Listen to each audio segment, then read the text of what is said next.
night, yeah. Make all the demons quiet, yeah. We were built to thrive, yeah. I think that we've all had enough. What keeps you up at night, yeah. Make all the demons quiet, yeah. We were built to thrive, yeah.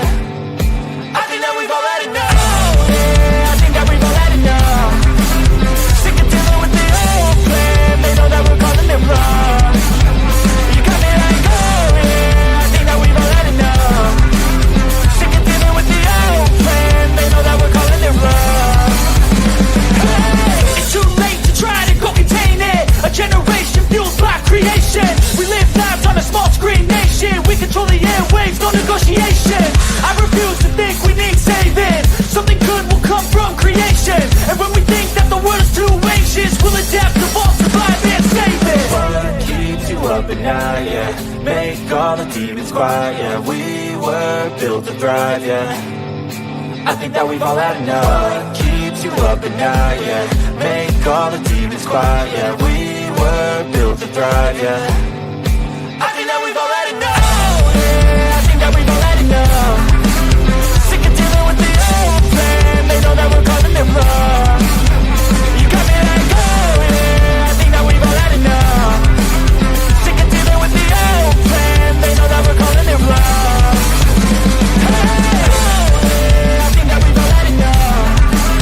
Sick of dealing with the old plan. They know that we're calling it wrong. You got me like, oh yeah, I think that we've all had enough. Sick of dealing with the old plan. They know that we're calling it wrong.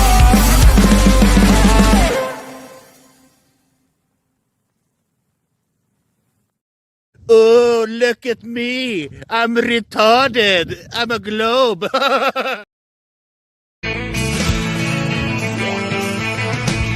No one told you life was gonna be this way. Your job's a joke, you broke. Your love life's the old way. It's like you're always stuck in second gear. When it hasn't been your day, week, your month, even your year. But I'll be there for you when the rain starts to pour. I'll be there for you like I've never there before. I'll be there for you, so there for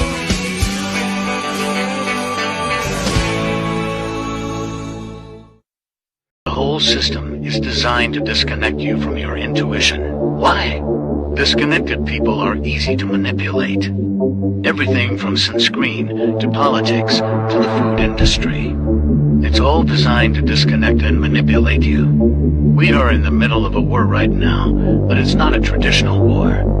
It's a war on consciousness. It's a war on freedom. This is the time to listen, not to the news. No, your intuition, your gut, your heart. Love is the greatest weapon against darkness. How do you love more? You begin by loving yourself. How do you love yourself? You listen to the messages your body is telling you. Nobody is coming to save you. Get up. Be your own hero.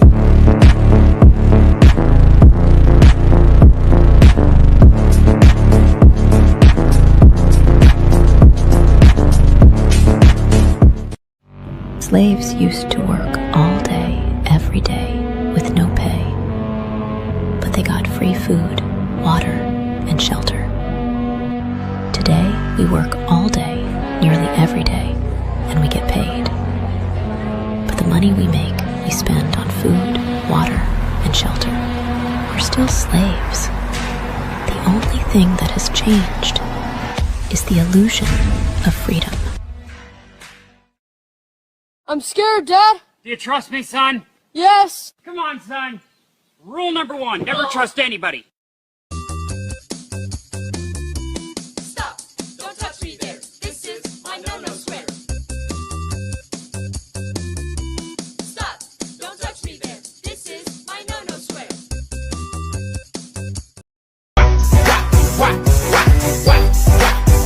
Now let me see you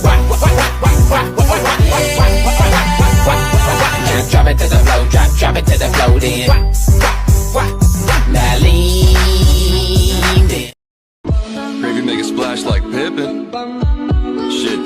nothing. Everybody call me Big Pimpin'. No, I ain't bluffing. I'm with your mom in the kitchen, making blueberry muffins. Taste the biscuit. Taste the goodness of the biscuit. Taste the honey sauce. Taste the goodness of the biscuit with the honey sauce. Don't get that honey sauce on me. I don't like the way it tastes with my chicken wings.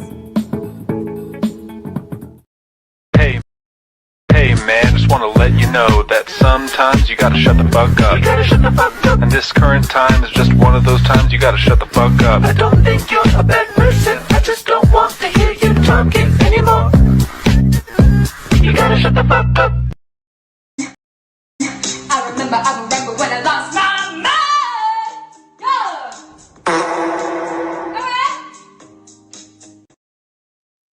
All right, good evening, ladies and gentlemen. Welcome to Sovereign Soul Unchained Mind. And we got D-Man here with us. We do. Oh my God. What's Good your to see you, thing on brother. there say? Oh, no GNUs is good GNUs with Gary GNU. I remember that, Gary GNU. Hell yeah, that was wasn't that on the Great Space Coaster? Yeah. Yeah, man. Me and my buddies used to get high and watch that in the morning before we left for school. Me and my friend used to joke around all the time when when we'd be doing something and he'd start singing the song. The Great Space Coaster song. It's a great Get on board. Yeah, we had kind of a little cult thing going on about that too, man. It was pretty fun. Good times, good times. Can't do that now. There is a cool app that I just downloaded on my phone. It's in the other room though, on the charger. It's called DFlock. You can go into Google Play Store and look up DFlock. It comes up. It uses your location where you're at, and then shows you each one of the flock cameras where it's at, like on a map. And then it shows what direction it's facing, its field of view.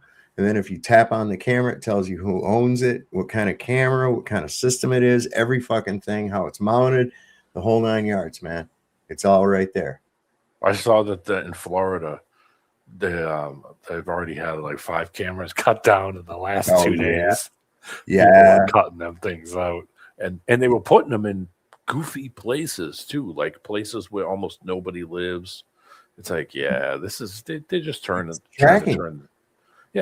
turn this place into a friggin' surveillance grid. Yep. 100%. And speaking of which, these monuments and things in DC, they are under 24-hour surveillance. And the president has claimed that somebody got in there and with a razor knife or something and cut a 350-foot gash into the bottom of the new reflecting pool. And nobody saw this. It didn't. I don't know. They said there's people that they've arrested. Of course, they haven't told us who these people are. There's no video evidence of it. I think they're lying. Of course they are. They're now constructing a fence. Now, I'm not shitting you. That thumbnail to this show is actual. They did this today. They put up fencing around it. Now, they have National Guard guarding the reflecting pool, and they have put up fencing around it. They've been harassing people that get too close to it. Certainly anybody that reaches down and touches the water are immediately detained and questioned and harassed and whatnot. Okay, so the days of Jenny and Forrest Gump, wading out into the middle, no, that's not going to happen ever again. How about they're just really trying to keep people away from it so you won't go over and take pictures of how bad a shitty ass job they did hacking that thing out. That's all they're trying to do at this point. Well, how's the National Guard in a fence going to defeat Mother Nature? That's what I'd like to know. See, that's exactly what they're attempting to do, is try to defeat Mother Nature. The first thing I thought when they said they were going to paint it that dark blue color, I was like, oh my God, they're going to heat it up and give it blue light spectrum. That's going to be fucking awful. That's going to be awful. There's no filtration system. There's no No, there's no nothing. Chlorination of the water or anything like that. It's just like, what the fuck? Somebody asked him about it at a press conference today, and he said, well, okay, Barack Hussein Obama, da da da da da da da. And it's like, motherfucker, shut up. Just shut up. Stop talking. Don't be, dude. Why are they not taking this fucking retard out? I'm serious. I mean, they're still going with it. Mitch McConnell has gone to the hospital. Nobody said anything about his condition. I think the fucking guy's dead, and they're stringing along, what they can in the Congress for as long as they possibly can until somebody smells him. Yeah. I'm serious, man. I'm serious. This thing is so fucked up, corrupt, so blatantly bullshit. Can I add something to the reflecting pool? Oh, yeah, absolutely. The blue light spectrum is 400 to 500 nm. I don't know what that is. What's that, nanometer? Nm? Yeah. Is vital for the vegetative state. Yeah. It triggers chlorophyll production. It drives photosynthesis and regulates photomorphogenesis, preventing plants from stretching while promoting compact, bushy growth with green leaves. That's for plants, but naturally. And would it be in water? Would that also? Yeah. Well, it heated it up too. It gave it warm conditions by causing the water to be warmer than normal. Yeah. Kind of like going over and putting your hand on a white car and then going over and putting your other hand on a black car, and you're like, damn. Right. Well, as one of the friends of the show, Daryl Davis, Flat Earth Farms, can attest to the fact that LED grow lights are primarily of the red and blue spectrum. Yeah. I mean, because it's like, this is why you got the red. Okay. You got more of a blue spectrum in the light in the spring, right? Yeah. And in the summer, when the sun is like right over you, right? Or as close to you as it can get. But as it spreads out further to the south, that spectrum starts gaining more red. Yeah. Now this is in the hours of daylight that are shorter. So like with marijuana plants, right? That's blooming. Cannabis. It blooms. Right. What happens is that's when it starts to flower. Yep. It gets that red spectrum. That red spectrum starts coming in heavier, and there's less hours of daylight. So it's like, time to Blue is early growth. Yep. Red is the flowering stage. I know now they add IR LEDs, and they add white LEDs into it too to give it a more natural. They try to replicate like a natural sunlight. Natural sunlight, yeah.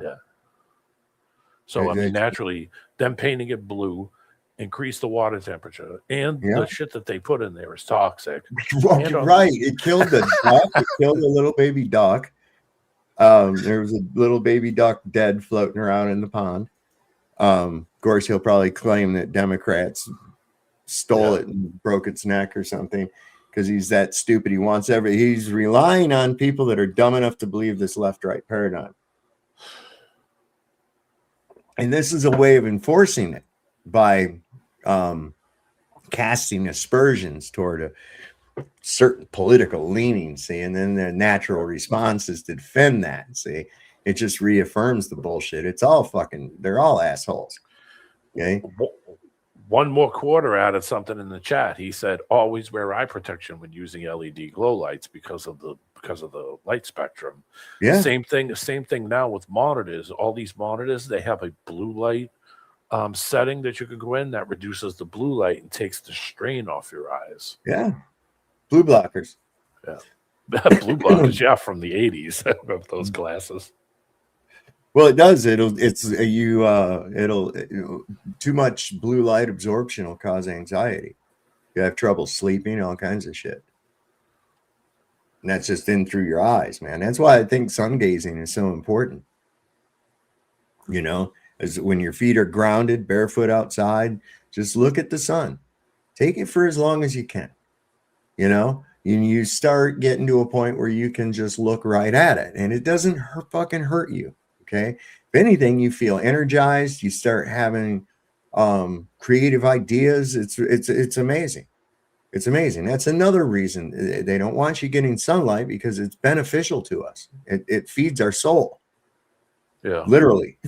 Literally. Every time I'm out, I always look towards the sun, and they're always spraying something directly in the path of the sun. Yeah. Always trying to block that sun as much as possible. I think that they're creating scenarios where people get sick, and then they're trying to block out the things that actually probably would stop you from getting sick, like the sun. The sun's golden rays, They want you to believe the fucking nonsense. Listen, that's another thing too. If your mind is sharper, they can't run bullshit on you. Like, here's the thing I found here. It was where it says humpback whales prove flat Earth. Yeah, I think this might be interesting. Let's check it out one time. James, a former Navy sonar technician, said that modern sonar could monitor objects over 1,000 miles away, and that there was no ability for a submarine to hide behind a supposed curvature acoustic shadow. Since then, 3 other technicians have confirmed the same, that everything related to sonar is flat, and there is no acoustic Earth curvature shadow. Even Wikipedia recognizes that sonar can travel over 1,000 miles. Acoustic shadows are a real thing, but apparently the curvature refuses to make one. Article from the Daily Mail: a whale's song can be heard by another whale 4,000 miles away. A humpback whale singing in the Caribbean, for example, can be heard by a fellow whale off the west coast of Ireland more than 4,000 miles away.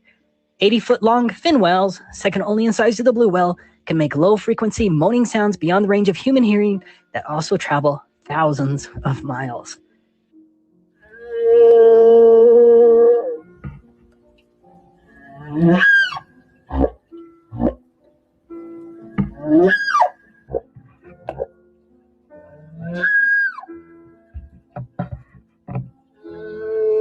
Checking the curvature drop on engineering software. Yes, this is verified by AutoCAD. The curvature drop at 4,000 miles is 1,669 miles. A target hidden height of 1,669 miles. That's one huge acoustic shadow.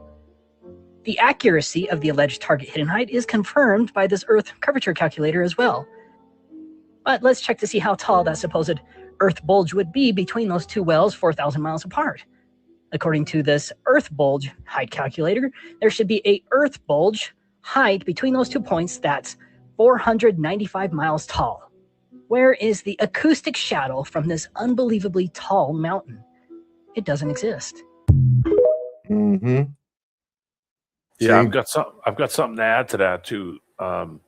Hydrophones, which was pre-radar, what subs used. They used hydrophones, and hydrophones basically just like a cone that's mounted underneath the submarine or underneath the ship. Yeah. It has a listening station that they turn the wheel, and it turns the hydrophone around.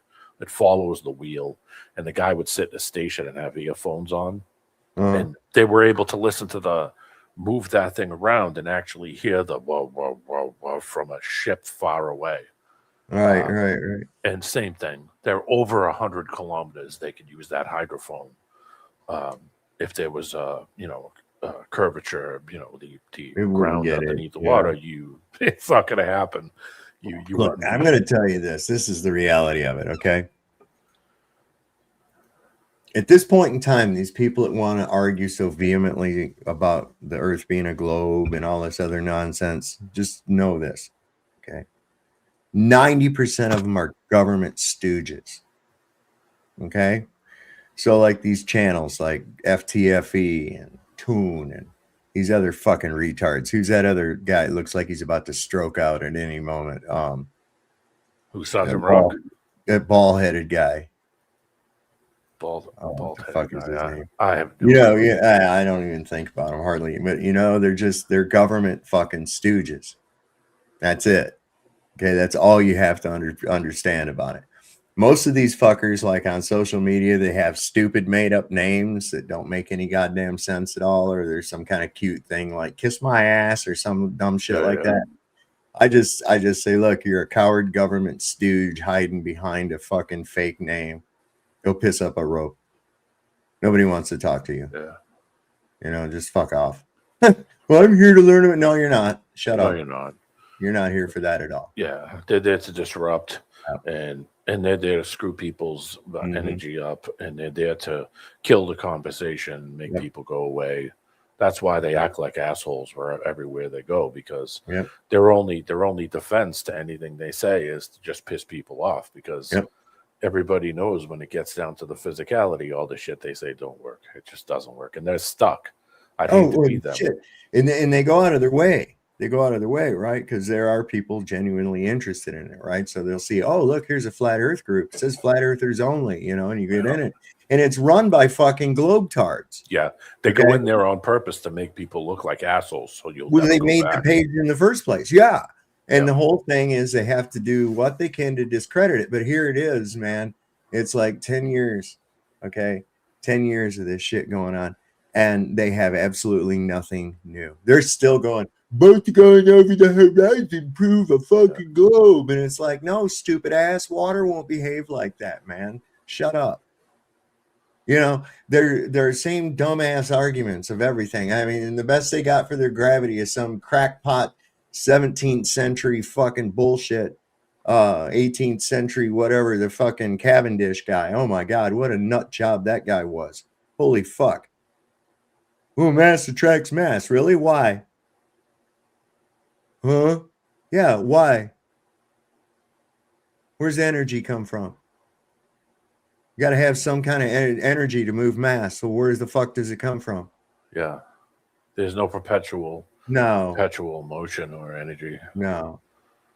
And although the object may have potential energy in the form of being like burnable or some shit like that, it doesn't mean that it's expending itself to become a fucking force or to create a force. That's just some of the dumbest shit ever. These people will believe crap because they say, well, look, it goes back in antiquity. Does it really? Did Newton really even buy his own bullshit? No, he didn't. He didn't. That's verifiable. Okay. When it comes to this gravity nonsense, there's like that's the magic duct tape, and it just sounds better than magical fairy dust. Yeah. So where's it come from? I don't know. Well, what causes it? Well, mass. The larger something's mass is. Oh, okay. So there's obviously something with more mass has more of this energy in it. And what is this fucking energy, and why does it never run out? See, it don't make any sense. If there was a such thing as gravity in their goddamn vacuum chamber, the shit would it wouldn't accelerate at all. It would just go whoa, wham, and hit the fucking ground. Yeah. It would just blam, go right there. Okay, you removed all the variables. There's your gravity, right? Bullshit. The acceleration proves that it's a fucking reaction to the medium. Yeah. Or the lack thereof, the thinning thereof, right there in the vacuum chamber, an unnatural fucking environment that requires physical containment, much like a specific volume of gas does.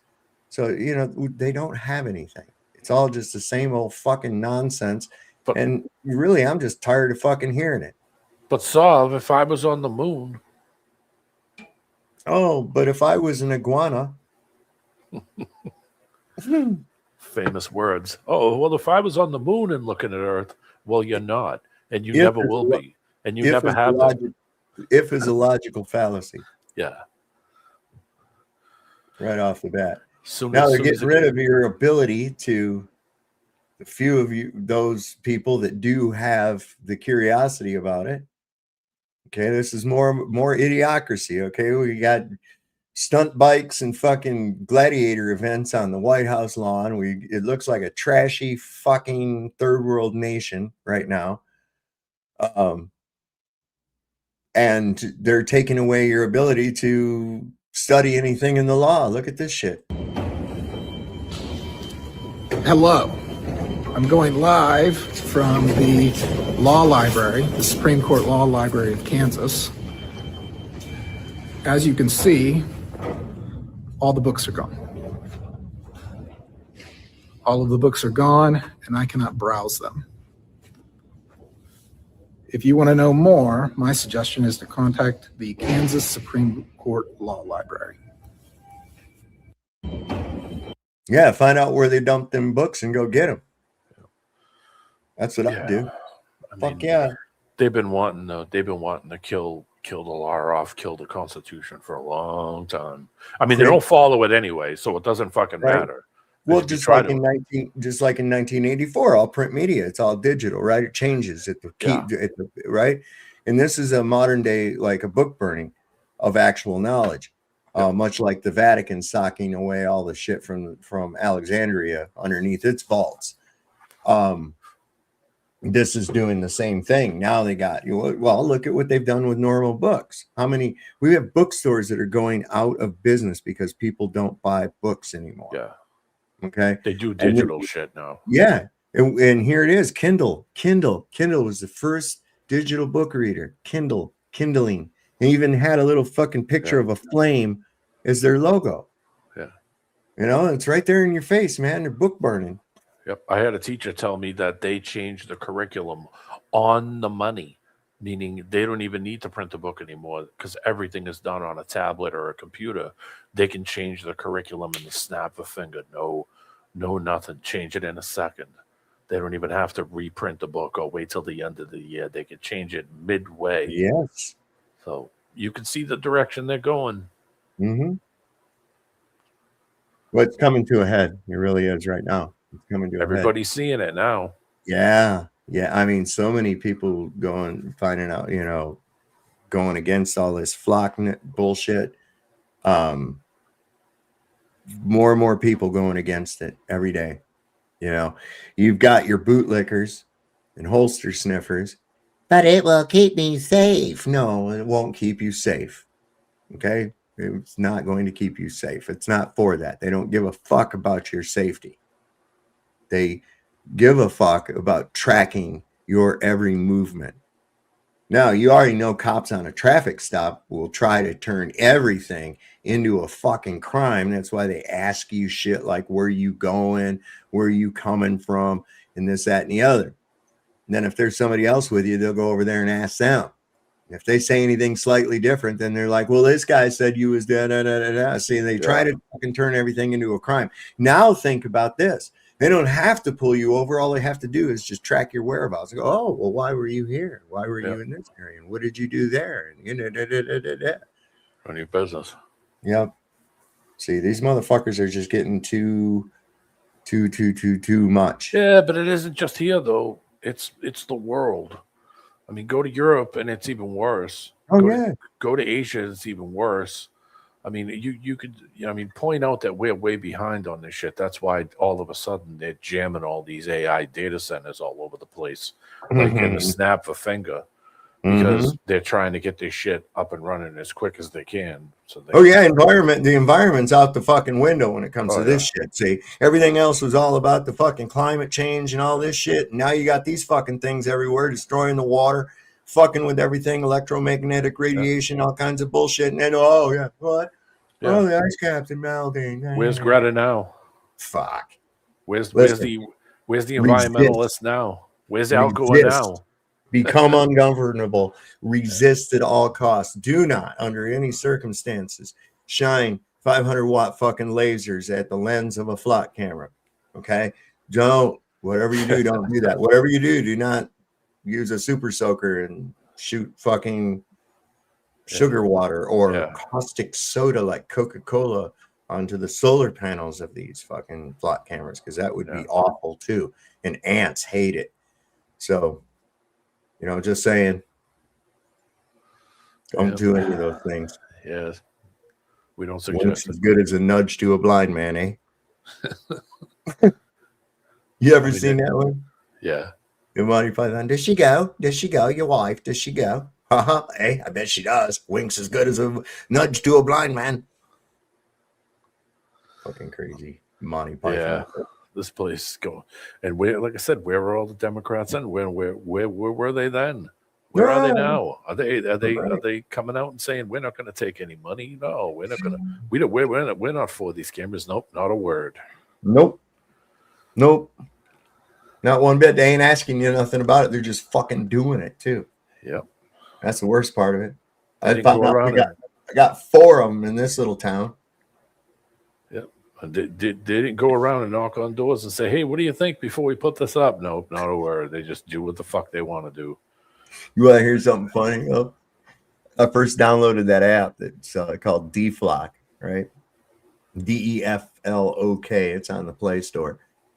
And I open it up, you know, and it asks for permission for your location, of course, to tell you where the flock cameras in your area are, right? But when it first came up, I saw this little symbol on there. I said, oh my God, there's one right on our road. And I got to zoom in and I got to look and I was like, oh, fuck, that's our house. Okay. Yeah. I was like, oh my God, I think it's right across the street. And I zoom in. I was like, oh no, that's just showing where we are. Okay. But and you know that they're tracking you through that app too. Yeah, I don't give a fuck. They're tracking me anyways. Go ahead. Come at me. Come at me, bro. I don't give a fuck. I'm ready to go. How many of y'all want to come with me? Fuck with me. I ain't playing. I'm done. I'm tired of it. I'm fucking tired of all of it. I'm done. Yeah, this place has gone down the shitter. It's an occupied country. It's not the United States anymore. It's a Zionist occupied country. It's fucked up. There's no voting our way out of this. We either take this motherfucker back or you just live under that goddamn Jew bullshit. And here's what they think about you, right? Here's what the Chosenites think of us. We Jews are God's chosen people, and the Gentiles must learn their purpose in life is to fight and die for Israel. I think I get it now.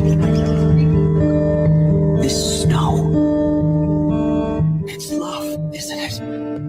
The sky. The sun. The flowing wind. The trees. The mountains. And yet, how can this be? The world is... The works of God are so beautiful. And yet there is no love. Thought-provoking, to say the least. Yep. Now Israel, because U.S. is obviously the majority of people in the United States do not support Israel. No. And it seems that our political machine is trying to gain favor by following suit.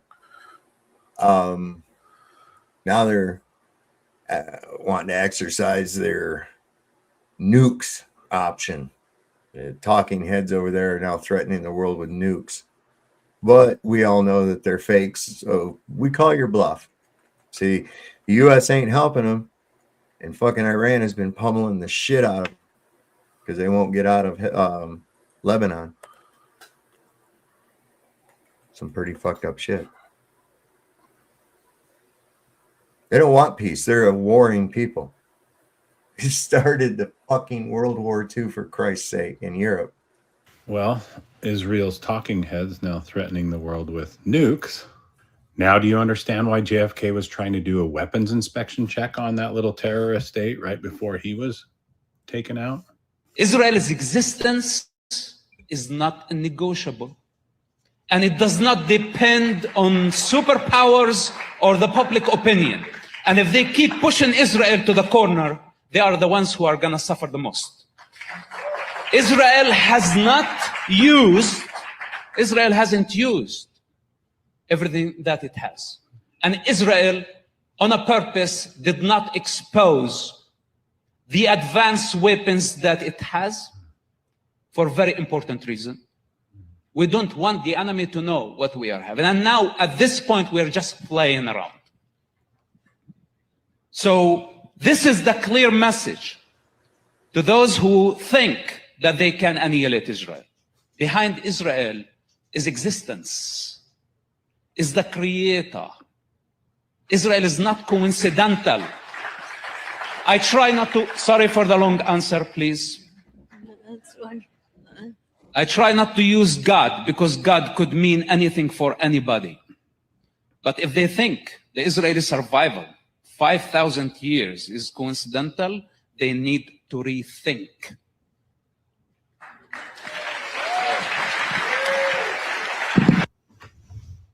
The other problem Kennedy faced with Israel was the construction of the atomic reactor at Dimona. JFK was strongly against any proliferation of nuclear weaponry.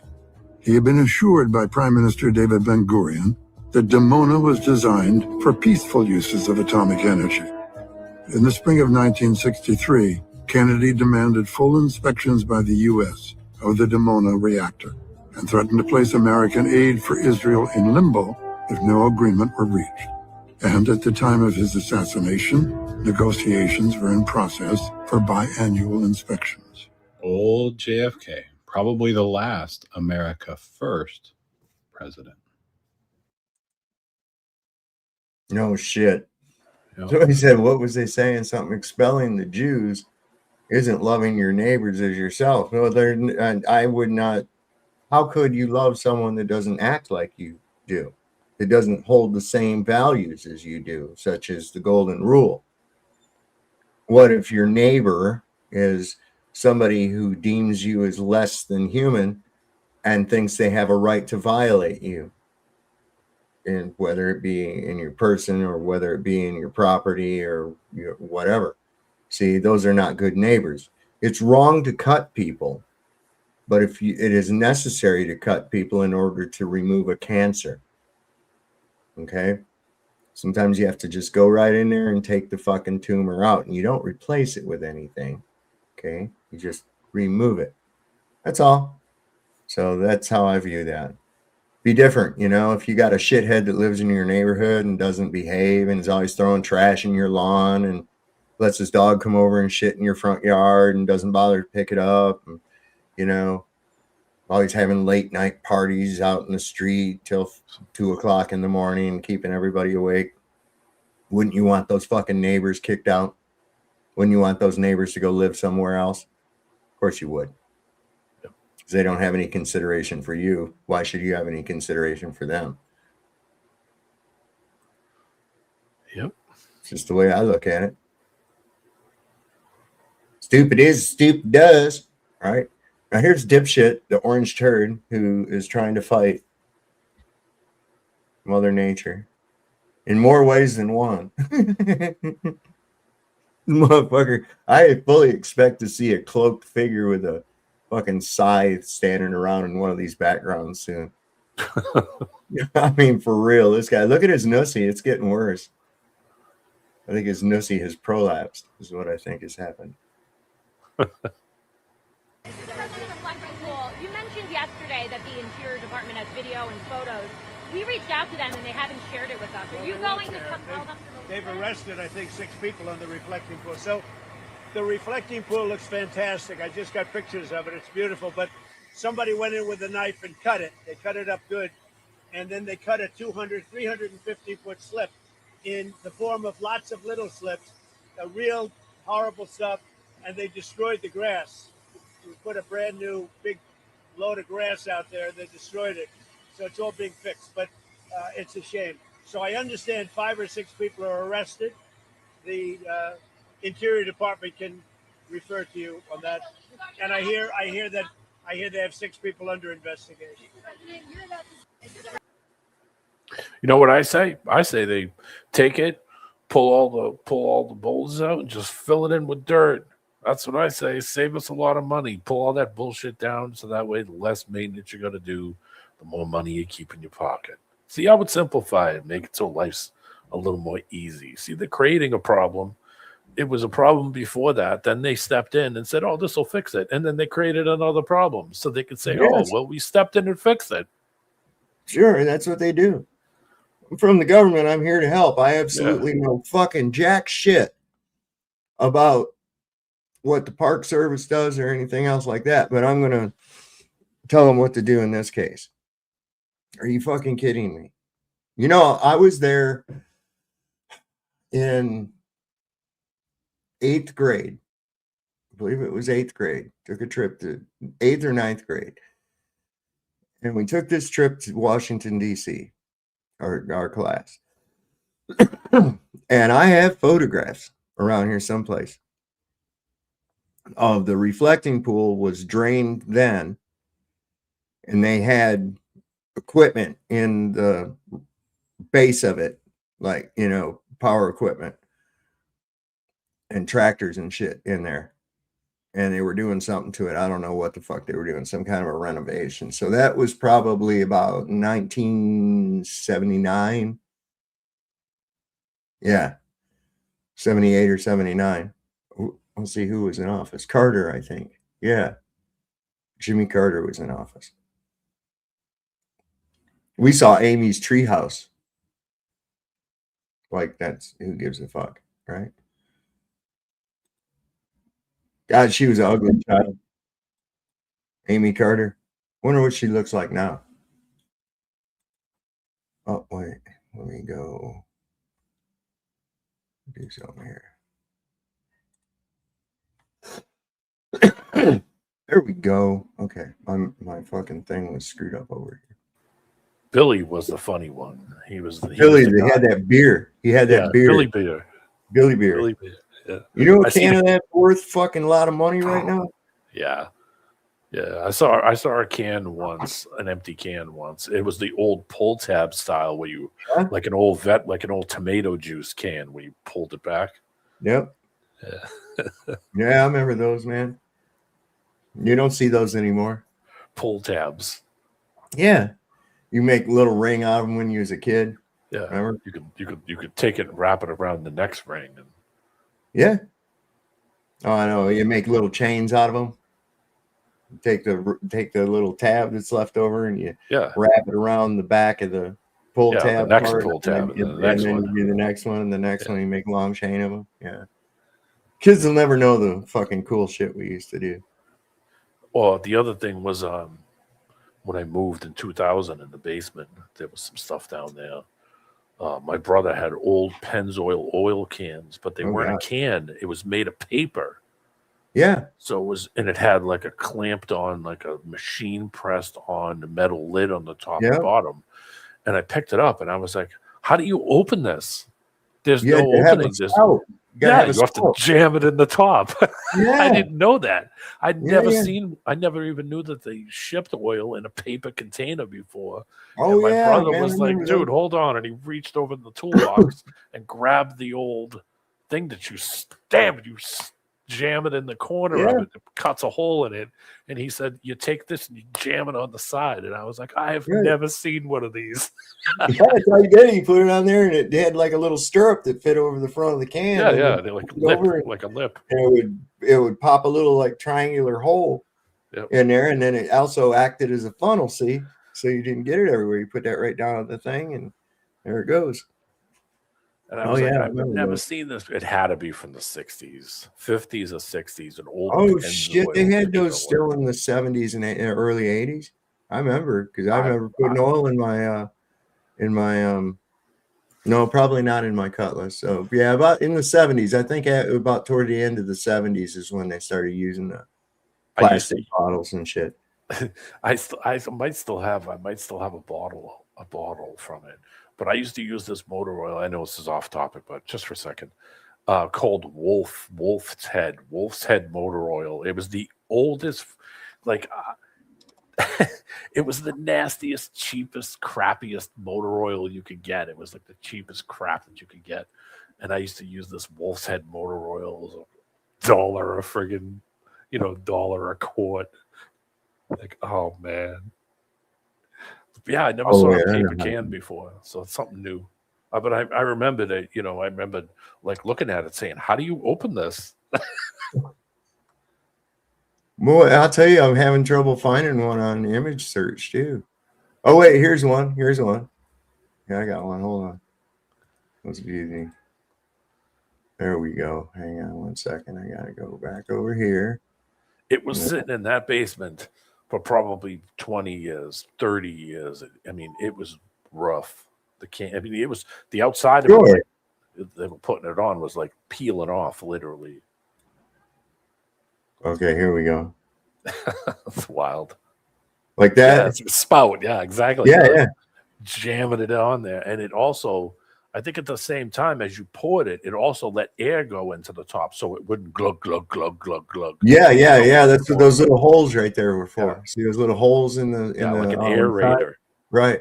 Yeah. So this when I did my first search and I just said oil spout and it came up, they have new ones for plastic bottles that you just plugs into the fucking nozzle and you dump it. But these are for those cans, like old school. Yeah, you just jammed it in. I remember those. I've used them. I've used them several times. On that old Buick I had that time, boy, that fucking thing, that just drank oil. Oh my god, dude! My first car, fucking fierce. My first car, I got it out of a junkyard. It was a 1977 Lincoln Town Car. Oh it was god, sitting. It was sitting on top of another car, and it was complete. Shit. It was absolutely complete. And I went over and asked the guy. I said, "Hey, how much for that Lincoln Town Car?" And he looked at me like I was crazy. He said, "The green one?" I said, "Yeah." He said, "That car was driven in here." I said, "How much do you want for it?" He said, "How much do you want to give me?" I said, How about $200? He said, "How about 300?" I said, "Deal." So the guy went over with the forklift and picked the thing up and put it right back on the ground. It had air in the tires and everything. Me and my friends pushed it out of there. We went down the street, got a battery for it. And the gas, of course, was bad. So, I said, "Hey, can I leave the car here till tomorrow and I'll come by and pick it up?" He was like, "Yeah, that's fine. Just leave it on the side." So we just parked it on the side of the fence. And the next day we went over and siphoned all the bad gas. We put fresh gas in it. The car started up. It's out of a junkyard. So that was my first car. It was a green Lincoln Town Car with no floor. Shit. Wow.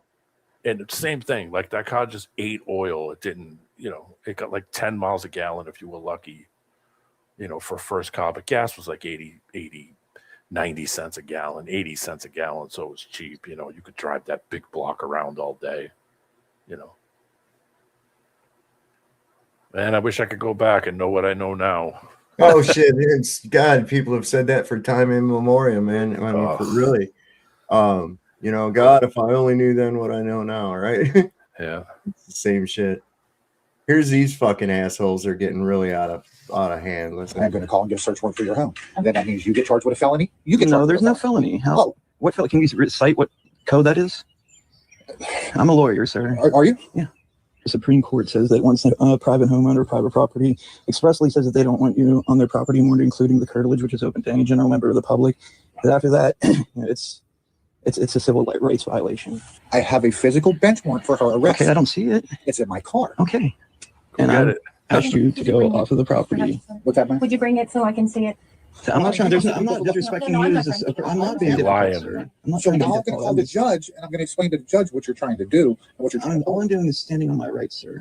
I haven't broken any laws or codes or statutes. After asking to leave the property, it is considered trespassing if you don't leave. Am I incorrect? Is this your home? Did she not ask you to leave? No, she did not. She just said if you would not. You can ask him to leave. Okay. Hey, Your Honor, how are you? No, he's not talking to anybody. I am going to call and get a search warrant for your home. And then that means fucking skedaddled. All right, well, I'm going to do something. And they don't. I had that same situation out in California with these assholes. I was like, that's not a search warrant. Get the fuck out of here. What? Well, we have reason to believe. I said, I don't give a fuck what you got reason to believe. You're not going in my house unless you got a fucking warrant. You can go somewhere now. I says, you can kindly get off my property and tell your little motherfucker over here it's sneaking around with his little Ninja Turtle outfit on that's pretty dangerous because I shoot back there. If I'd have seen him come around that corner looking like that, I'd probably fucking put him full of holes thinking he was a terrorist or some shit. So you got to make your presence known around here. I ended up having to call the fucking actual sheriff and telling him that if they came to my property one more fucking time and I didn't call them, they were going to have a lawsuit on their hands that they would not be able to win. Yeah. They stopped. I told you the story about them writing me tickets before something even happened. They didn't know that I had police officers in my family, and went over there and told them, yeah, I know what you're doing. You have the guys coming over and writing the ticket before things even happen. I said, well, it's pretextual. So you're doing pretextual tickets now? And he just looked at me. I said, yeah, make that disappear. Make that go away real quick. Right. Because I'm not going to, I got a lawyer and it's no big deal. I mean, if you want to keep it on, keep it on. You better show up to court because if you don't. Yep.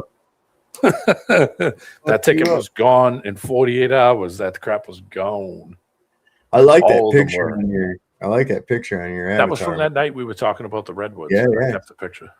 Those fucking things were amazing. Those are small in comparison to the real big trees that were even before those, man. Yeah, that's like 30, 40 feet. It's at about 40 feet. You figure the average person is about 5'7". That guy's he was just average at 6. Stack up 4 people. 6, 20 feet. 3 maybe. 3.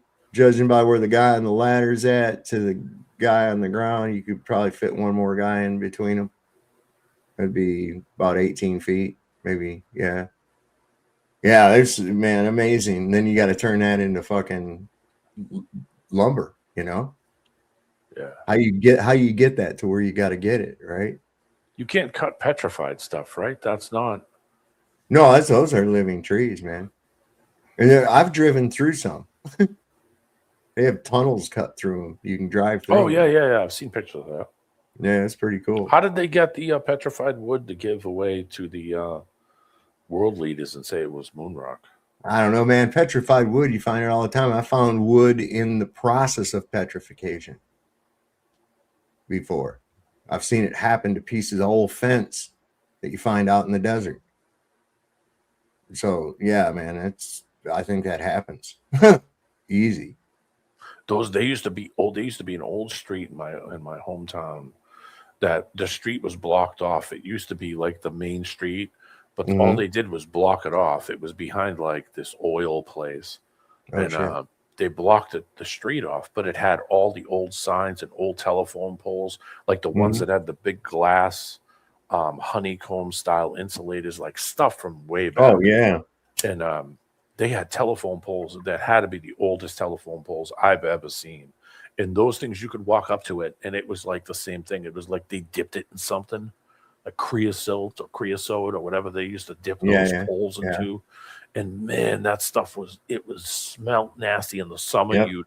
We'd ride the bikes over there and stuff with kids. Yeah, it's nasty shit, man. And you could smell it coming out of that thing. You used to joke around. Supposed to keep the bugs out. They'll still get shell rot though. Yeah. Those poles will still get shell rot. Those things were rough. They look good on the outside, but then they're rotten in the inside. And that's dangerous. These people that climb these poles, they wear them spiked shoes. Yeah, and they come off. Yeah, and it fucking gives way. They cut through the crust and into that rot, and then they go sliding down the fucking pole. And a lot of people in Europe, and a lot of places in Europe, they don't even do the wood poles. They do these concrete kind of like towery kind of poles now. Like I mean, since the cherry picker, they don't even really need to climb anything anymore. Anyway, you just get the cherry picker and yeah, that's probably best, anyways, man. Because given recent events, I'm not about getting all fucking screwed up from falling down some shit, man. Fuck that. Yeah, that hurt, man. That did. I mean, I'm just now to where by the end of the day, my hip aches. Yeah. But it's not bad. It's getting better and better all the time. But I mean, that took me fucking weeks to get over it, man. This is really bad here. A truck full of bees, I guess, overturned in Texas, and they had to make everybody go inside. I don't know. It's a swarm. Yeah. Trucks, 24 million bees.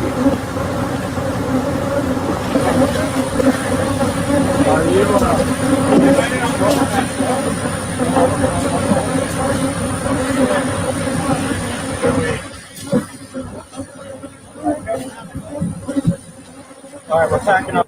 Probably just happen to have that many people with fucking bee suits too.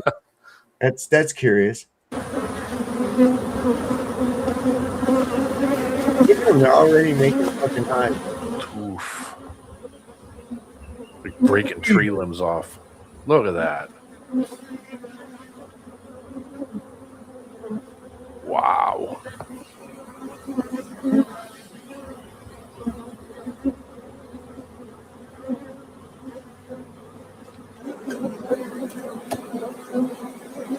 Oh man.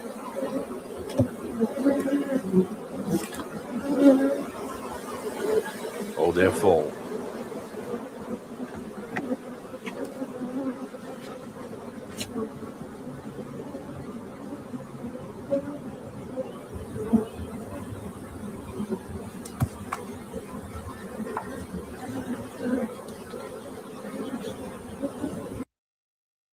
Wow, man. Well, it might help people's gardens. Yeah, maybe. Yeah, I really don't see them capturing those bees again. You know, at least not all of them.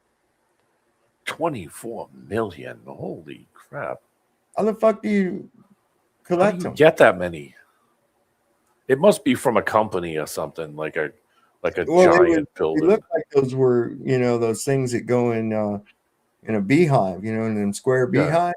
It looked like them little trays that go in there that they had, and they were shipping them or something because they look like containers with those in them. Holy shit, man! Those people must be freaking out. Can't I go to like work bees today. and shit. Yeah, I mean, right? I like bees and shit, but I don't know how I feel about that many of them all everywhere. That would probably be. Can't leave the house. God dang, man. Sorry, gonna have to take the week off. There's 24 million bees in my yard. Oh my God. Here's another one of those arguments about the local light of the sun and the moon and that shit. Here's what gets me, man. This has been shown millions and millions and millions of times over the last 10 years. And these fucking retards still come out with their stupid excuses of refracted gravelax and whatever the hell else. And, it's just like, somebody said something about the Saints getting tired. I don't know about the Saints, but I sure as fuck am getting tired. I just tell them, I say, look, I'm not going to take your hearsay indoctrination points as proof or evidence of anything at all. Okay. I already been there. Okay. I don't need to address them. You need to prove them. You say all this crazy shit and then leave it up to me. Fuck you. Not good enough. Debunked 1,000 times over. Stop. No one's listening to you anymore. No one. But anyway, this guy's pretty good. Yeah, that's right. Lisa said that. I sure as him getting fucking tired. It's almost done anyways. Fuck it, So you want evidence that the sun and moon are local? Well, here it is. So here's a piece of paper with a flashlight. We put the flashlight near the piece of paper, and there's local light illumination. Now, if we move that all the way back, guess what? The paper is evenly illuminated now. So let's compare that to the sun and moon. So what do we have here? The moon. I took this photo. You see this local light illumination? It matches perfectly with a local light source, right? Here's the sun, same thing. Local light illumination. This is called the inverse square law of light. Every time you double the distance of a light source, you're going to get 1/4 of the luminosity from that light source. So this local light illumination is literally impossible if the sun was 93 million miles away. And by the way, the sun in these examples is below the clouds, and the tops of the clouds are illuminated because the local sun stays above the flat Earth and it moves east to west around the Earth. Just like this, we live on a perfect map and clock. So the compass always points north, and east and west are circles around polar center. Now, if you were to dead reckon, which means going in a straight line in reality, you would eventually end up south, because every direction on a straight line will end up south on the Earth. And yes, when the sun sets, it does change in angular size. These are all different recordings I've done with a solar filter. You can go check them out on my channel. And the sun sets due to perspective, just like these streetlights converge down into the horizon, just like the sun. As the sun moves away from you in the distance, it appears to lower due to perspective. Actually, the only way we have a horizon is if the Earth is flat. The same reason why this hallway converges into a point is the same reason we have the horizon. It's the limitations of our vision. Same with this road. Flat road ramps up towards eye level. Flat water ramps up towards eye level. Now, our local sun moves between the tropics every year to make seasons. So when it's on the Tropic of Cancer, it's doing a smaller circle going east to west around polar center and summer in the north. 6 months later, it migrates to the south, to the Tropic of Capricorn, and it becomes summer in the south. Now, on a globe, when it's winter in the north, the sun is 3 million miles closer to the Earth, which makes 0 sense. How can you get closer to a heat source and have it get colder? And as you can see, This is a UV index of the sun throughout the entire year, and it's a concentrated laser beam between the tropics because that's where our local sun moves in between. So again, guys, perspective ramps up, ramps down to a convergence point. Guess what? Same thing on the water. The boat in the distance appears higher because it's further away. So then if we combine these two images, guess what? That's why we have a horizon. It's the limitations of our vision. So again, you're going to see this with your naked eyes one day. You're going to see the moon in the midst of the clouds, and it's going to have a local light illumination. Literally impossible from the claimed distances that they tell us. Yeah, he does a good job right there by taking the hallway and putting it, overlaying it, give you an idea that what you're seeing, it's doing that no matter what it is, as it's going away from you in any direction. Doesn't make a difference, and it doesn't make a difference what it is. Could be a car driving away from you, could be a boat, Mhm. a boat boating, going away from you, a ship, anything in the Mhm. sky, moon, the sun. That's why I always joke with these clowns. I say, yeah, once you get to the horizon, it's all downhill. Come on, man. They don't realize that's an optical phenomenon created by your limited vision. It's just all it is, man. Yeah, I love that video with the guy with the Aussie boat, and he shows that you can get the same effect even 1,000 feet away. Yeah. And so Yes. it's not Earth curve. No. It's not Earth curve at all. Here's the thing too, is this thing about the sun change in size, right? So basically what we've got going on is a ratio, right? Obviously. You say, because they'll say, well, how come the sun doesn't change angular size as it goes into the sunset? So, okay, well, supposing that were true, let's find out about that. Okay. So why is it that it doesn't change angular size? Well, because of how far away it is. Oh, so it has to do with a ratio of its size and its distance. So let me ask you a question. If I were to say half the distance and half the size, I would get the same effect, right? Oh, they shut right the fuck up as soon as you start going there. As soon as you start going there. Oh, so it's a ratio of size and distance. Okay, so that doesn't prove a distance, does it? It just proves that there's a ratio involved between the size and the distance of the sun. See, they hate that. They fucking hate that. Oh, Cavendish. Cavendish does not prove attraction. It merely demonstrates movement. There's no proof that the movement is caused by attraction, and it's more evidence that it actually is the torsion dynamics of the demonstration itself. Why would two objects attract each other? Why? What would be the mechanism involved there? It takes a force to move mass, and all force requires energy. So you're just saying this thing has an energy source by that it converts into a gravitational field just by volition of its existence, and it doesn't succumb to the rules of entropy? What the fuck are we talking about here? It never decays? What's going on? Dumb shit, see? Yeah, it takes some kind of electrical.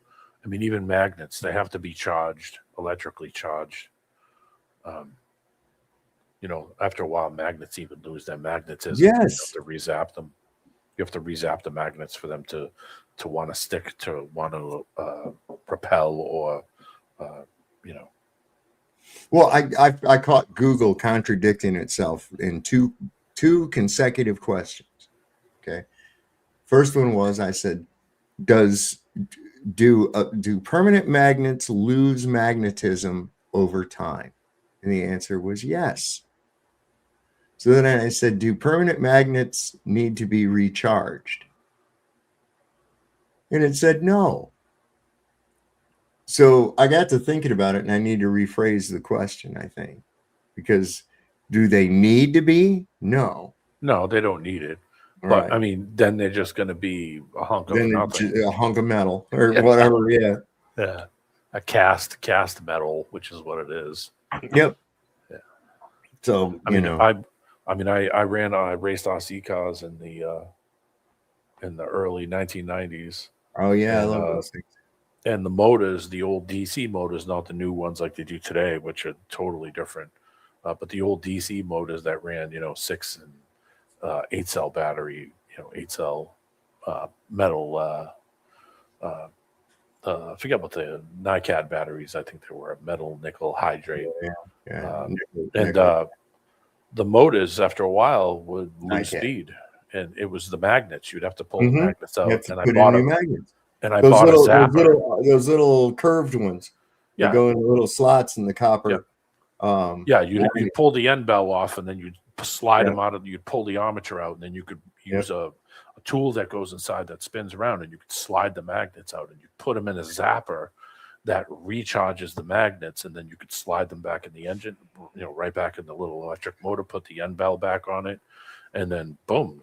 My cousin and his friends back in the late 60s, I remember I was about 4, and they would take me up to where he raced slot cars at in Auburn. It's Auburn Hills now, but it was Auburn Heights, Michigan back then. And those suckers were like this big, They were the big slot cars, and they had this like big fucking room with this huge slot car set up. Yeah, 124 scale. Yeah, and you went in there and you could have your own controller and it would plug into the terminal, and then you could put race the your little car. hooks on it. Yeah. Stand in front of the track. Oh man, that was pretty cool, man. He used I to did it. paint those cars and I had slot cars when I was a kid. I had the old. You remember the old 3-rail, the live rail train sets, the big Lionel ones? Yeah, Lionel. It had a live rail on it, literally. That's O gauge. Is those that size of a train? Then they come down with HO. Yeah. And N scale. I have an N gauge. And then I saw one time when I was about 13, I was down in Florida and I went in this hobby shop and they had a Z scale, which was like a little engine about this fucking big. And I mean, the tracks were like half the size of an N gauge. I was like, man, you could set up a lot of shit on a whole little table with that little thing, man. That's pretty cool. Anyway, check this out. Bet you didn't see this. This is real. 100% real. Subject of this email from Francis Derby is called jerky. Before I continue, let me just remind you that this email, along with all the other emails that exist in the Epstein files, are exactly why everything right now is happening the way it is. Just wanted to touch base about jerky. J.E., Jeffrey Epstein, said he was going to start eating regular food again, so he might be eating less jerky. That said, he has 6 bags of it in the downstairs freezer for his next trip. I believe it should be enough to get him through. Any other questions, please let me know. Thank you, Francis. For those of you that are unaware, the term jerky allegedly means young meat. Now, for everybody that's like, oh, no way, that's a stretch. Francis Derby was Epstein's private chef. He was also the owner of a restaurant in Hell's Kitchen called The Cannibal. And it was a very exclusive restaurant that was hard to get into. You really can't make it up. They will literally start wars to make sure that this information, along with the 3.5 million files that are being held from the public, along with all the names that have been redacted that have been involved in these horrific, absolutely evil acts, never sees the light of day. What will pressure Netanyahu to release the real information that no one has at the moment? In my opinion, if there's a real deal between the Americans and the Iranians, and it's going towards that, Netanyahu will try to sabotage it. One of the ways he'd sabotage it is by putting out Epstein material against U.S. government officials, including Trump. And he put it out there. New material that wasn't seen before in public. So it's not just Trump. I know that Howard Lutnick is mentioned. There are other officials. And not just Trump, other officials too. Yes. And he'll try to sabotage the whole negotiation and deal that would be that they're trying to make together. But hey, I'm just a conspiracy theorist. I mean, would you trust them telling you anything, though? No. I wouldn't. No. I mean, I wouldn't at all. If they came up with shit tomorrow and said, here's the whole file, I'd be like, bullshit. Coming from them people? No. I know already what I need to know about these fucking people. I know who they work for. I know what they do. I know what their purpose is. Yeah. Okay? They're the subordinates of evil. And that's all you need to know right there. Every last single fucking one of them. All these little, and these bitches with the Mar-a-Lago faces all over the place, man. What kind of shit happens to these chicks, man? What the fuck happens to these people? They go pump them full of fucking plastic surgery and Botox and shit, and they look awful. They're horrible. They're demons, man. Fucking one and all. See, what happens is they get worried because that fucking evil starts wearing on their looks. Yeah. I mean, if you were just eating jerky, and let's say you would just go into the store and eat nothing but Jack's Links all day, how would you? I don't really understand how. I think you'd get kind of constipated, though. Yeah, but I mean, why would you say something like, "Oh, he's going to start eating normal food now"? Like, okay, maybe he's eating something that just isn't Jack Links. That's probably I think it's just a code word for young meat, like the guy said, man. He's eating because you don't something have that to you're not keep supposed jerky in a freezer. No. Okay. So I think that he is actually a cannibal. I think that many of these fucking people are cannibals. I think, it would be an evil thing. And of course they would indulge in it. They also believe that the transference of shit from the young as they ingest them, even not fully cooked. Yeah. See, this is something that the cannibals of, what the fuck is the name of the place over in Papua New Guinea? They say that it's very important to cook the person or you'll become them. Ugh. Yeah. Isn't there a disease that you get from eating human meat too? Well, yeah, from human meat as well as the and primarily eating the brain, Kuru's disease. It causes it causes a nervous disorder. It's really quite shocking. But what are you to expect? God's going to put something in there into your, to make it look, this is wrong.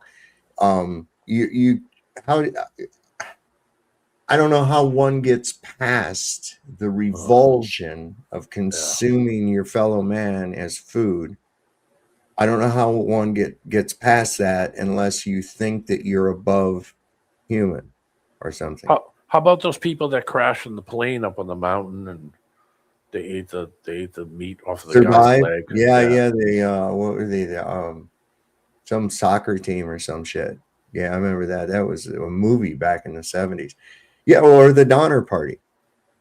There have been some extreme cases, and the people that did survive were very regrettable about what they had to do. It's not a normal human instinct to eat other people. I mean, it shouldn't be. I'm thinking that just shouldn't be a fucking Some thing. people some people in that party just refused to do it and just died. Yeah. The Donner Party. Donner Party of 5, Donner. Oh shit. There's a kebab called a Donner. Yeah.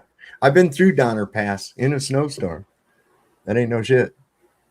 They had state police at the base stopping vehicles unless you had chains or 4-wheel drive, and I had 4-wheel drive, so I just took off. It was bad though. It was pretty fucking bad. Saw a guy get scared about 3/4 of the way up the mountain. He turned around and went the wrong way against traffic to get back down. I was like, oh my fucking God, that guy's retarded. Yeah, I did it once. I went past the sign and it wasn't blinking, but it was snowing. And by the time I got almost to the top of the pass, you almost couldn't see 20 feet ahead of you. Yeah, I got out and started screaming at me. What are you doing? Did you see the light flashing? I was like, no, the light wasn't flashing. If you just made it flash and I'm already by it, then why don't you get in front of me and just make a path for me? Because I'm in a tiny car and you're in a friggin' truck. So why don't you make a path? You get up in some of them high passes like that, man. It'll fuck with you a little bit. Now, listen, this is pretty crazy. Here in Virginia, a friend of mine, a real good friend, he was driving his Harley the other night. It was dark. Him and another guy. And he said he saw this fucking coyote or some shit that was about 4 foot standing on all fours. And he hit it, and the thing was snarling and shit. He like impaled it with the bike. And the thing was snarling at him and shit, and it ran off into the woods. He broke his shoulder and his arm and shit. Wow. And he says that was the biggest fucking thing I'd ever seen like that. And he says, I don't know what the fuck that was.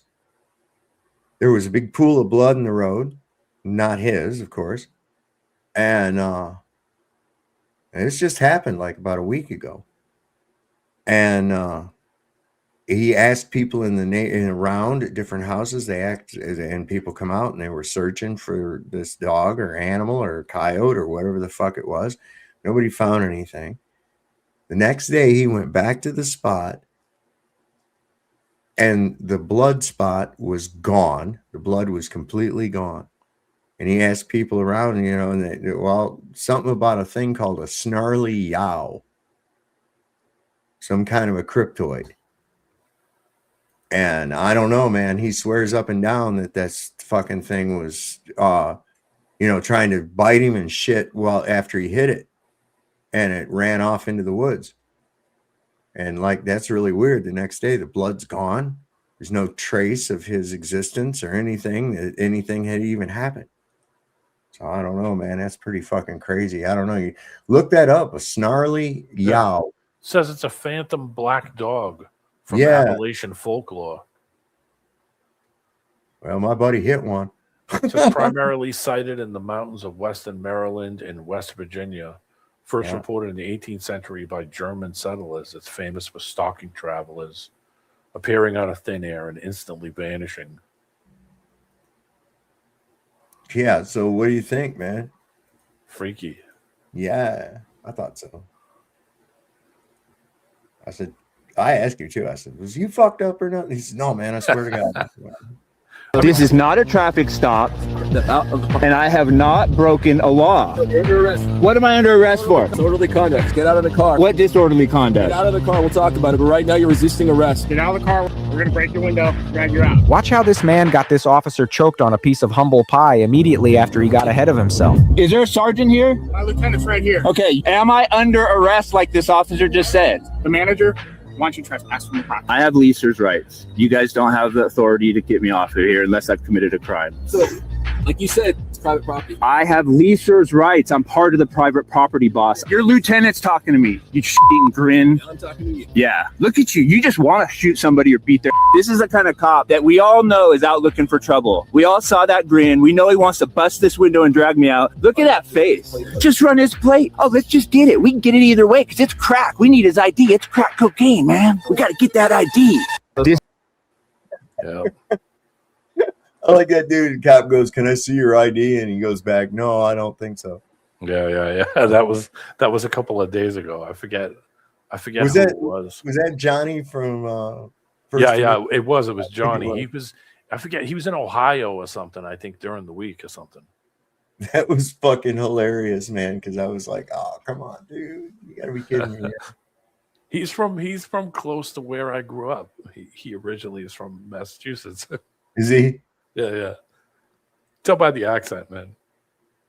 So here they are putting those fences up to keep Mother Nature out. Oh, you mean keep people away from the freaking toxic pool? Yeah, look at what they're doing, man. I don't know why somebody hasn't gone by there and taken a sample from the water and then tested it, sent it to a lab and test it to see what's in it. Toxins. Look at this. Look at this nonsense.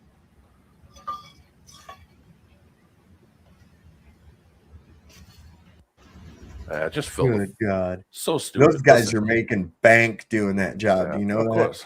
Of course. And it's a government contract, so they're making 3 times the amount of money they normally would. And I don't know why they just don't fill it. You know what? I'm proposing it right now. Lawmakers out there, fill it with dirt and leave it alone. Yeah, Lisa, you better watch out, man. I don't know. This was pretty crazy. It wasn't far from here that he did that. I forget, he didn't tell me what road it was on, but he lives in Richmond. Take some bear spray with yourself. Yeah, right. Listen, big can, and they won't allow. So you got dangerous critters up there in the fucking park if you're hiking. But guess what's prohibited up there? Firearms. Yeah.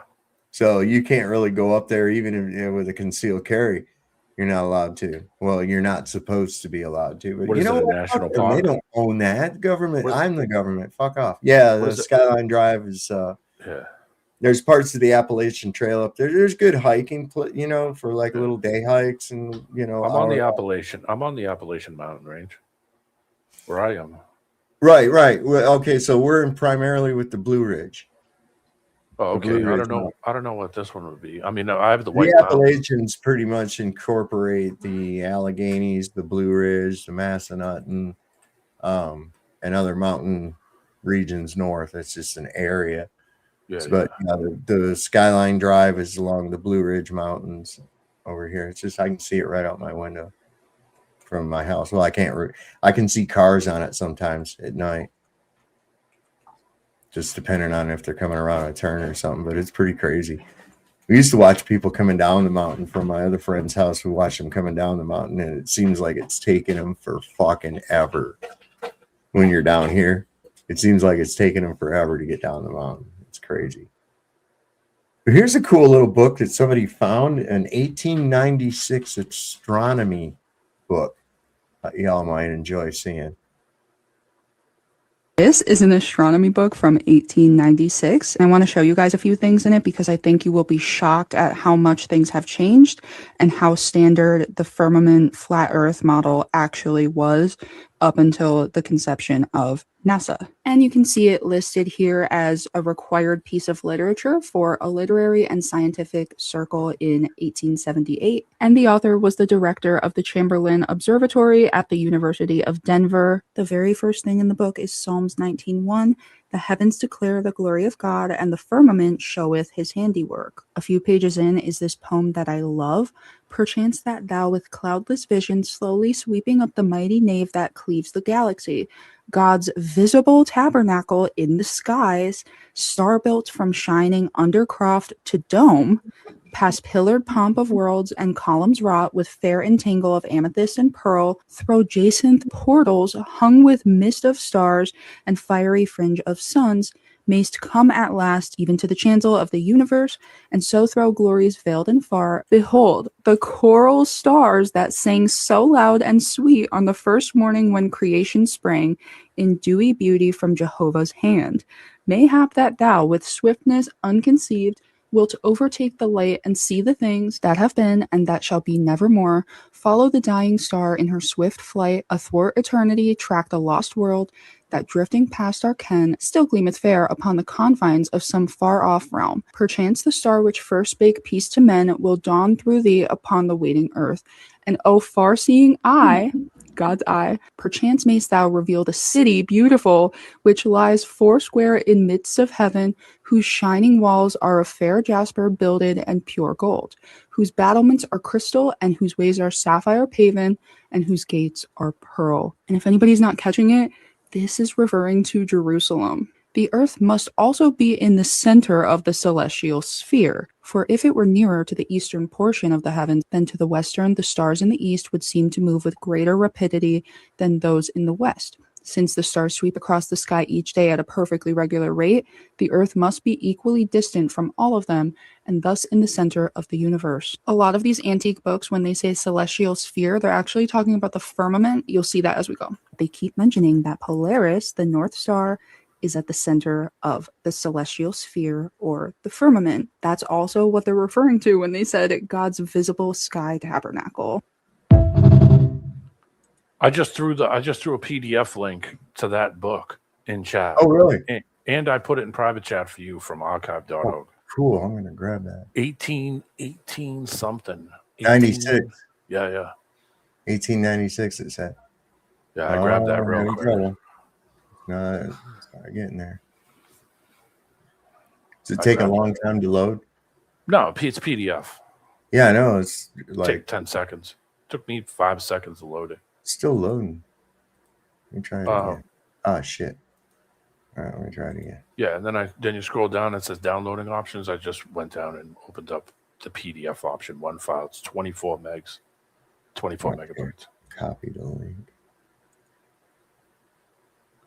Oh wait, here comes something.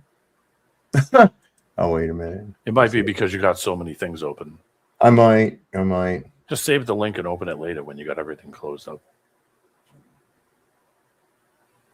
Let me see if I can. Try the one in private chat. I did. Oh, okay. Wait, let me put this up here. The one that's in the regular chat, that opens it up automatically to PDF. All right, let me see. Let me try that. I'm gonna go over there and try it. Whoa, look at that thing taking forever. Okay. Well, for some reason, it's giving me a rough time to go, man. Wait, here comes something. There we go, I believe. Yes. Yes, indeedy. Eat my Wheatie. Let's see, and then we hit the save button. Yeah, there we go. Boom, boom, boom. Gone. Thank you. No cool. problem. I'm gonna check that thing out. Let's see. Where am I at? Where am I? Lost. Oh yeah, that's a funny thing too. It's like I heard that singing shit brings about manifestation. What, so singing words? Like singing phrases? Yeah. I'm gonna give it a shot. Not like right now, but I want to look into it more. I'm gonna sing a lot of songs about winning the lottery. I'm gonna have to get something to eat first, though. Oh, I got an echo coming from you, Cubby. Jeez, go figure. Give me a second. What's up, man? See, you gotta make sure you got your sustenance. Your stomach calling? Need a processed meal to destroy your insides? Look no further than Goy Slop, the place where food controls you. Our secret Israeli-designed brown goo will kill you. We're not kidding. We're here to poison Goyim. I love Goyslop. My wife and her lover love Goyslop. We're really proud of the work we've been doing here at Goyslop. I feel so full of energy whenever I take a bite. I love Israel. So come on down to Goy Slop. Clog your arteries and serve the mega corporations. Call 1-800-GOY-SLOP now and become the Goy you were always meant to be.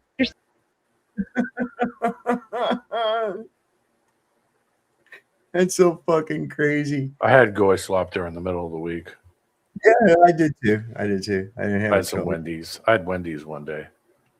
A double burger and fry. I went to Hardee's, which is the same as Carl Jr. Yeah. They still got those around you, huh?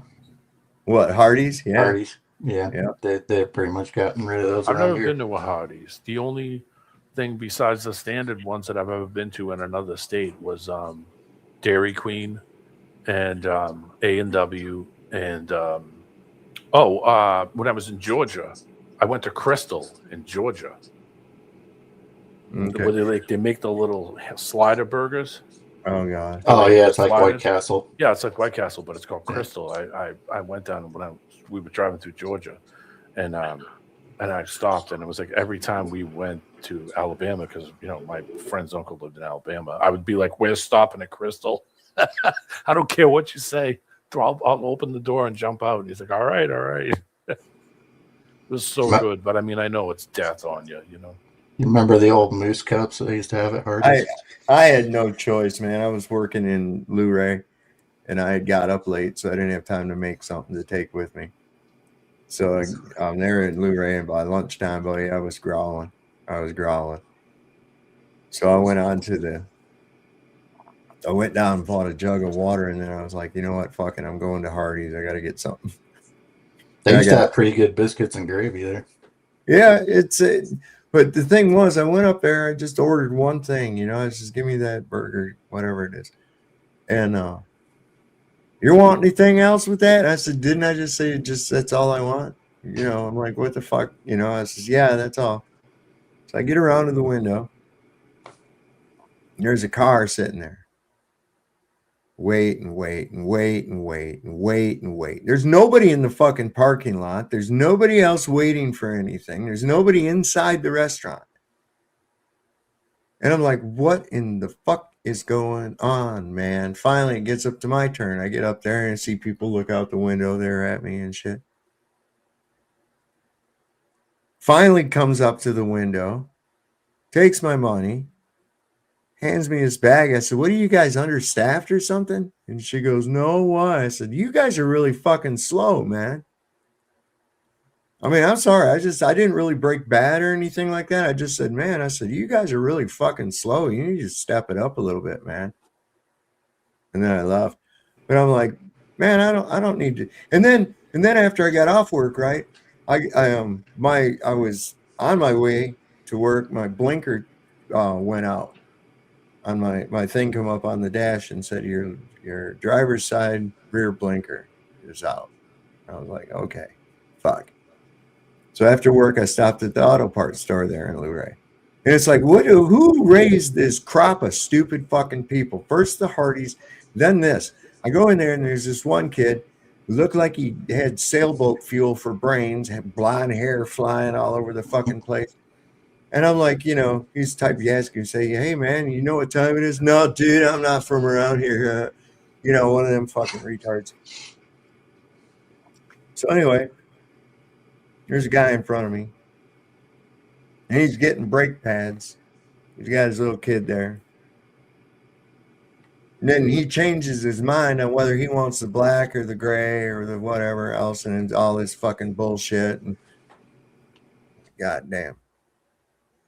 Pretty soon, the kid with the blonde hair, he shouts back and he says, hey, can somebody come up here and handle these other customers in here? I said, do you mean to tell me you got motherfuckers in here? He says, yeah. I said, what the fuck are they doing? Anyway, this other kid comes up there and he goes, what can I help you with? I says, I need to know which bulb I need for a Wrangler 2015 Jeep. I said, I need to get a blinker bulb for the rear. Is it automatic or standard?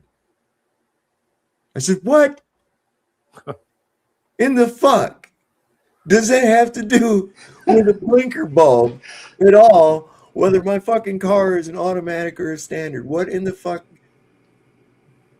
I don't. Probably just conditioned to say that. Yeah, that's just what they have to do to put into the computer, so it'll tell them. They're just following a script to put the information. Yeah, like, there's so many because they got to, how many liters is this and this and that. They're just conditioned to read off what the computer says. Go in there and ask them, say, where's your blinker fluid? See, what year? So let me give you a tip. You know what you do next time, so that way you never have to go through this again and talk to anybody at all. Walk right over to the section where the bulbs are. There's a book right there. Open the book up.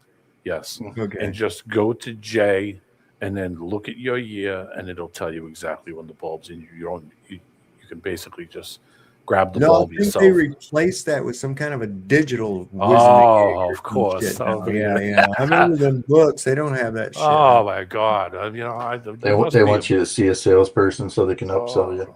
Please. Well, then the salespeople don't want to do nothing, so they hide. Yeah.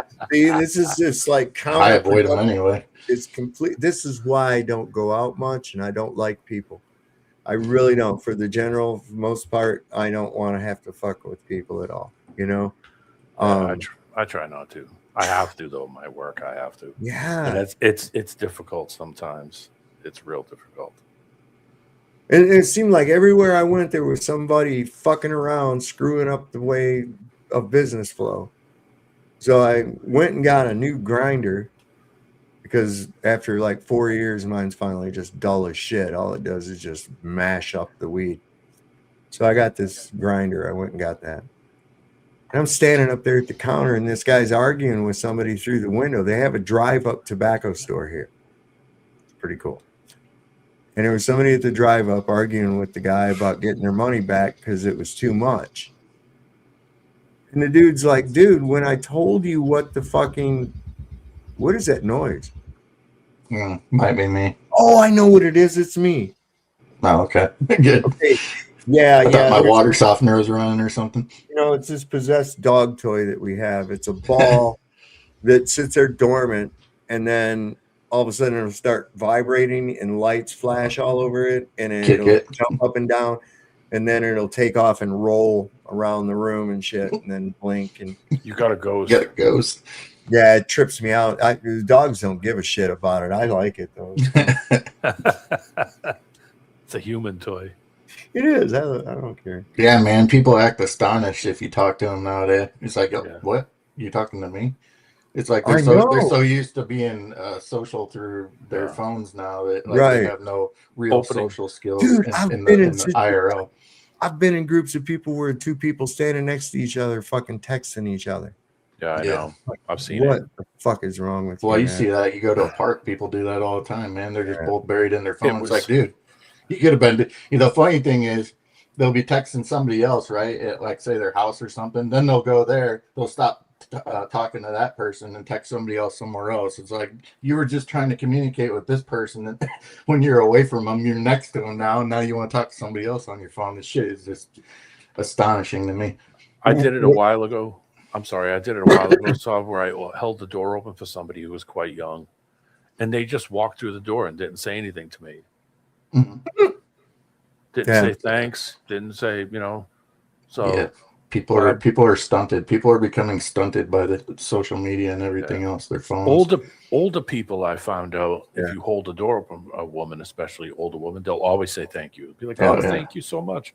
I usually engage too. If I see somebody coming up on about the same time as me or whatever, I'll open the door to the place and I'll go, "Here you go, buddy," or "Here you go, ma'am," right? And then kind of usher them in. Like you go ahead before me. I always give up my spot in line if I think if there's somebody that's been there before me and shit, and I'm like, or we're both at the counter at the same time. It appears I tell the clerk, I'm like, "Hey, I was here first," I don't like taking advantage of people. It's like when you're standing in line and you have a whole cart full of stuff and you have two things. Right. Of course, I'll be like, "Go ahead, jump ahead of me. You've only got two things, and I got this half a cart full of crap." Right. You should. Thank you so much. Some people will I've seen people just somebody turned around talking and just cut in front of them in line. I like to fuck with them at the checkout. They'll have a thing there. It says express 12 items or less. I said, "Well, does a dozen eggs cost as one, or does that count as 12? How's that work?" Make them think about it. Then hit them with the, "How do blind people know when they're done wiping?" That box of spaghetti, does that count as each individual spaghetti, or is it?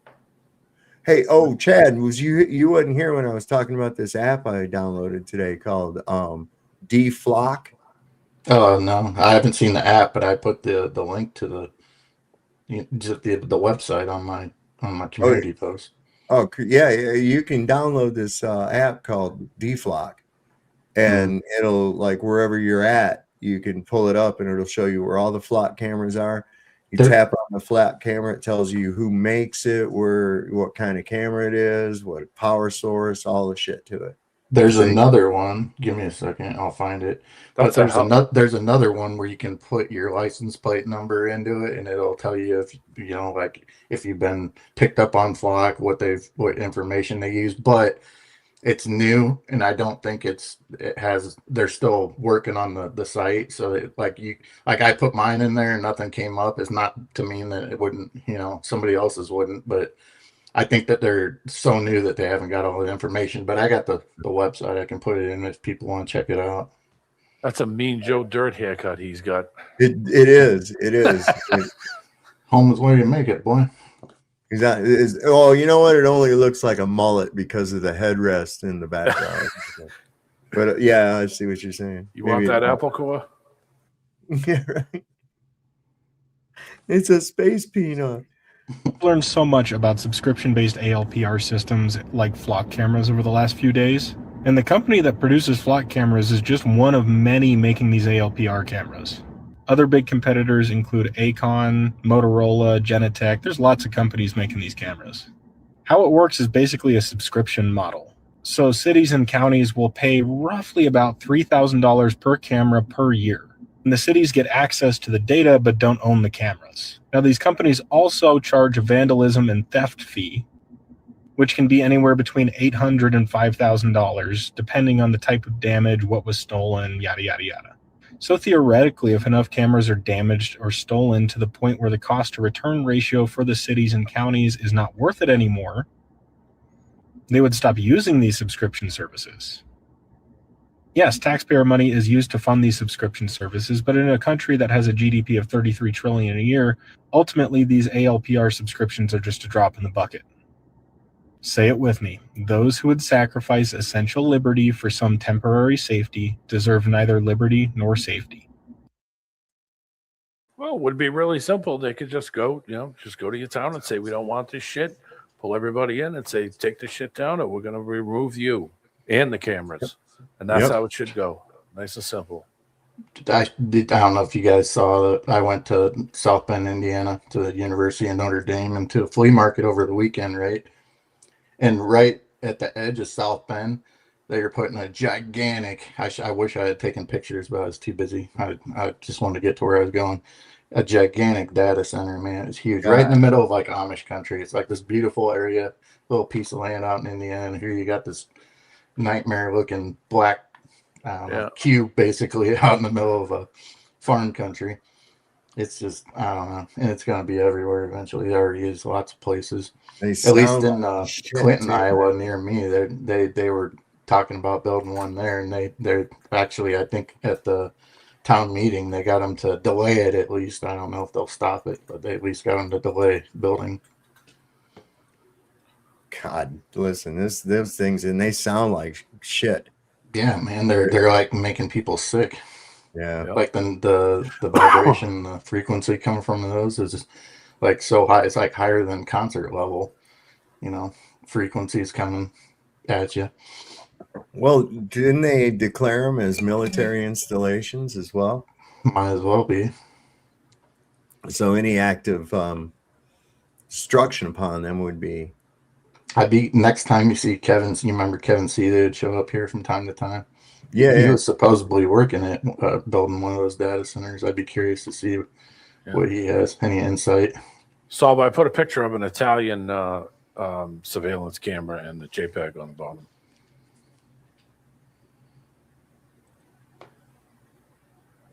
Yeah, no shit. Listen, that's how it was in my neighborhood when I was a kid, man. The telephone chain of some event would, from where it happened down the street, because everybody have the nearest neighbor's phone and they would call this person and tell them that this happened, that, and the other, and they would call somebody and tell them. Well, the funny thing is, by the time it got to the end of the fucking street, it was like so exaggerated, it wasn't even funny. Yeah. This was news that was being reported on the telephone by people who were, immersed in soap operas. Everything is some kind of fucking thing is happening. Oh, there was nothing I couldn't do if I was doing something bad and somebody saw it. By the time I would even walk in the door, if my mom called me by my middle name, that meant I was in trouble. Yeah, that's what I mean business right there. Yeah. So Candace is, listen here, this is pretty good. Ladies and gentlemen, they are. What? I was going to say, especially when your mother's an Italian immigrant. Oh, God, yeah. You're in trouble. Jesus, I know. A friend of mine, he's got that in his family. Ladies and gentlemen, they are not guessing. They are providing a description that never happened. It never happened. There was never a pooling of blood near Charlie's heart. Never happened. It was very obvious if you were anywhere near where Charlie got hit, and actually it came out sideways. The blood came out sideways, and I hate to be graphic and describe that, but it's important to remember that. And we all saw the video, okay? And I told you his shirt was clean. And yet they described that as if it was pre-planned for them to go out there. I'm going to investigate these people who came out here and said this right near his heart. I told you my theory is that the shape charge was intended to hit his chest, but something went wrong because a shape charge, like I said, can be directed, but it is not an exact science. I do not think they ever intended for the shot to be public. I don't think they ever intended for it to hit his neck. I think his mic, the second redundant mic, was rigged and it was meant to hit his chest. He was wearing a white shirt. Those descriptions were meant to make sense because they are the instant ones that came out. They're speaking to NBC News, a pooling of blood around his heart. You never saw that, sir. How did you get on NBC News? I'm going to find out. Yeah, and there's people that was prepaid or pre-recorded fucking witnesses that were talking about him getting hit in the heart and shit that they released. And they were pre-recorded. That's fucking crazy, man. But I mean, come on, Candace, dude, we knew that this fucking shit was fake right from the get-go. You're just now coming onto it? Or you still holding on to the thing that he was actually killed at that event? No, he wasn't, man. No, he wasn't. He was in on it. You're not going to rig a motherfucker up, you know, and him not know about it. It took me 10 minutes after I saw the video. I was like, okay, no, that's fake. Oh, sorry. I'm sorry. I was just going to say, just because I've seen deer get hit by stuff even smaller than that, and there's no way that was real. Go ahead, Cubby.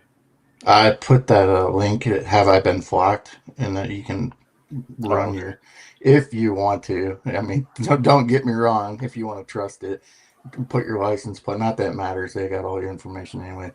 But put your license plate in there, and it'll see if you've been spotted by flock cameras and what kind of information they took from you. I put mine in. It didn't come up with anything. But like I said, it's a new website, so maybe they're just not.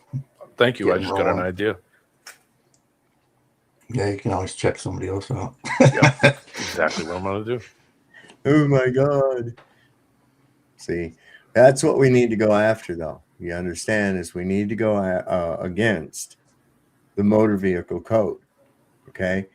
This is bullshit. Licensing a right. You have the right to travel and use your personal conveyance. Just because people are ignorant and don't understand, they're tricking you with the term driving. Yeah. In traffic. You think traffic just means a bunch of cars. It doesn't. Traffic is a fucking commercial term. Yes, it is. Okay? It's trafficking. You may be within traffic because there are motor carriers on the road, such as semi trucks and the like, that are engaged in an act of commerce by shipping goods to and from places, right? So that's another thing. That's completely different. You're not working in a capacity of commerce. So why should you need to be licensed to do so? You have the right to using personal conveyance to whatever that is in order to travel from one place to another. You have to stand on common law. This shit, that's just diving right into commercial code, and everything is tied to it. Everything is fucking tied to it, including your registration and all that other shit.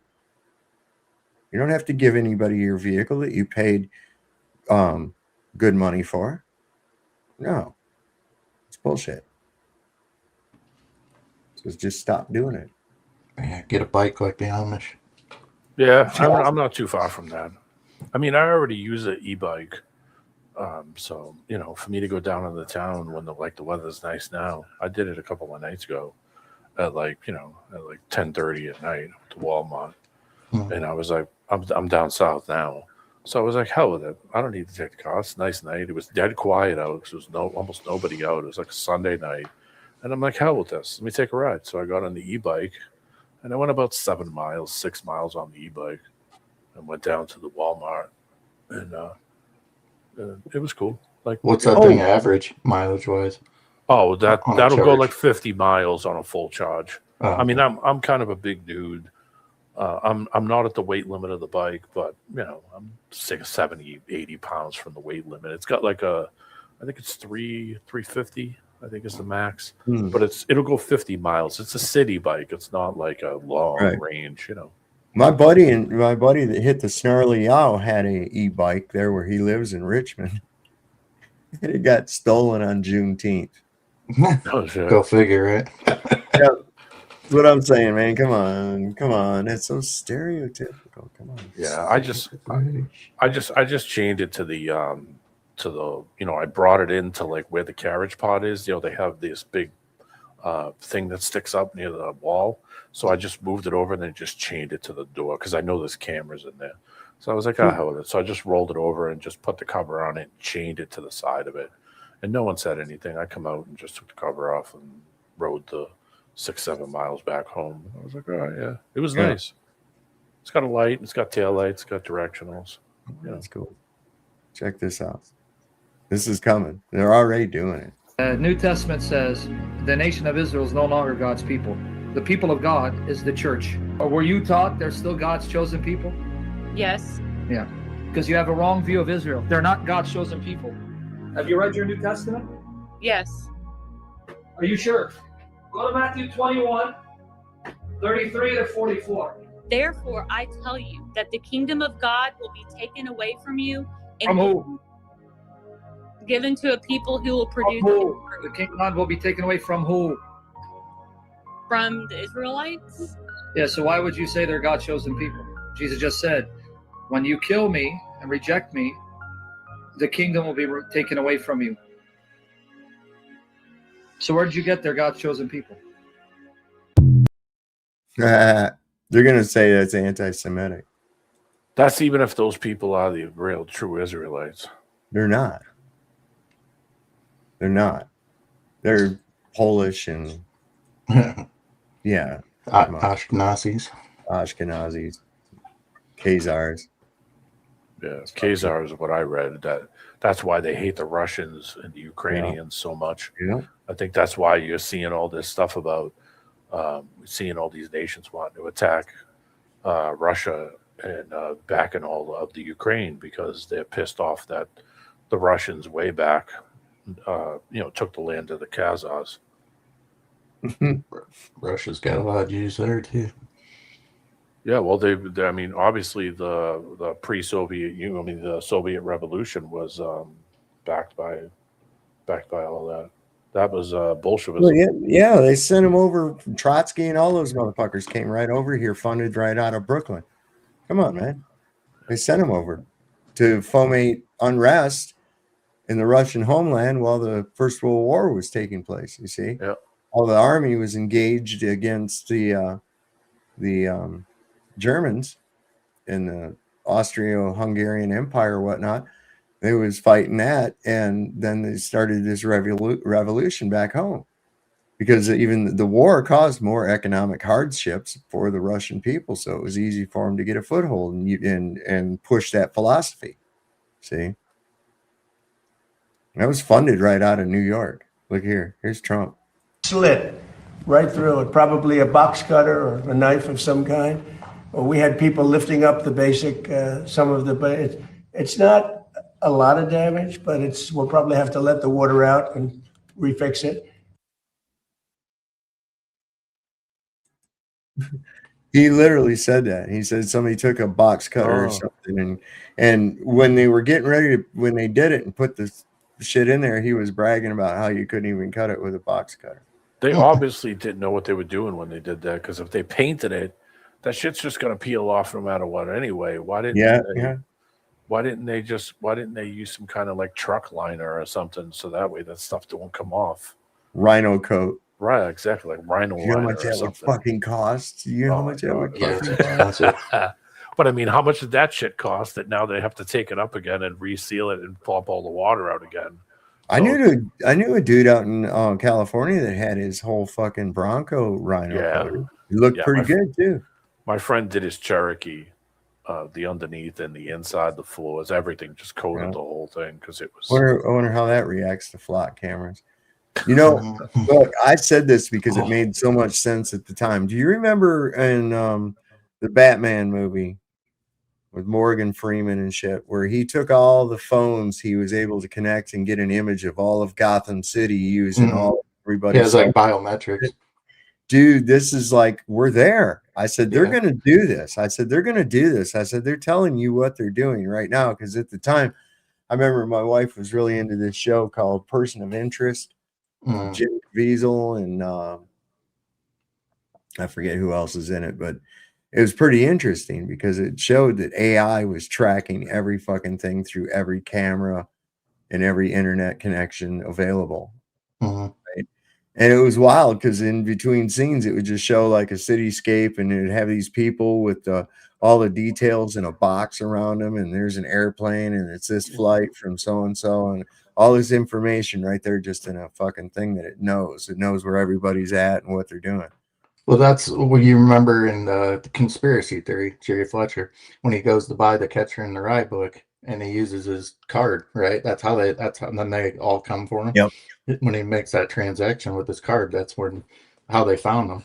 But Yep. anyway, another thing, don't go doing this, guys. And you might already talked about it before I got here or saw it somewhere else, but those flock cameras, let me reiterate, don't do this, guys. If you use a high-powered green laser and point it at it, it really damages them pretty bad. So, just throwing it out there for people. Make sure, you want to protect your flock cameras in your area. That's right, for your safety and stuff. Right. Because getting tickets in the mail is really safe. Helps you. See? Yeah. Predictive programming. Well, and then you move up to the movie Minority Report. How really far are we from that now? Okay. We're there. You're right. I mean, think about it. Everywhere that fucking guy went, everything was directed exactly at him. All the ads and shit like that were directed specifically at him. And it was doing that for every person that walked by. That's fucking crazy, man. Yeah, I don't know. I guess if you really don't give a crap about any of that, then I guess that's for you. But yeah, I have a problem with it. Well, and so did what was Batman's butler's name? What was that guy's name? Oh crap. I should have known. I had it for a second. Alfred. Yeah.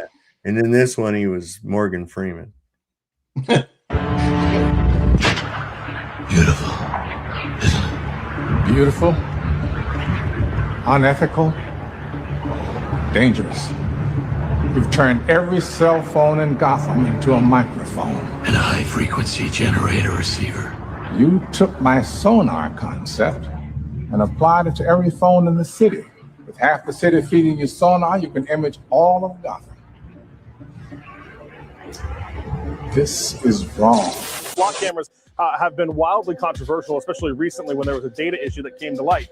But the Orange County DA's office says this former Costa Mesa police officer not only used these flock cameras to track his mistress, her new boyfriends, as well as his current wife, but also used confidential law enforcement systems to be able to run people a number of times that had nothing to do with his work as a law enforcement officer. Oh yeah, they do that all the time. The cops, they've been caught tons of times in Massachusetts using the in-car computer to stalk people and check, look up people's plates and stuff for no reason that didn't do anything wrong, and they got caught a ton of times. They do it all the time. Did you show or watch that Brian Young video about that? How cops are figuring it? Yeah. I mean, it's basically the same exact technology that you're showing right there and everything we're talking about, sonar basically. Yeah.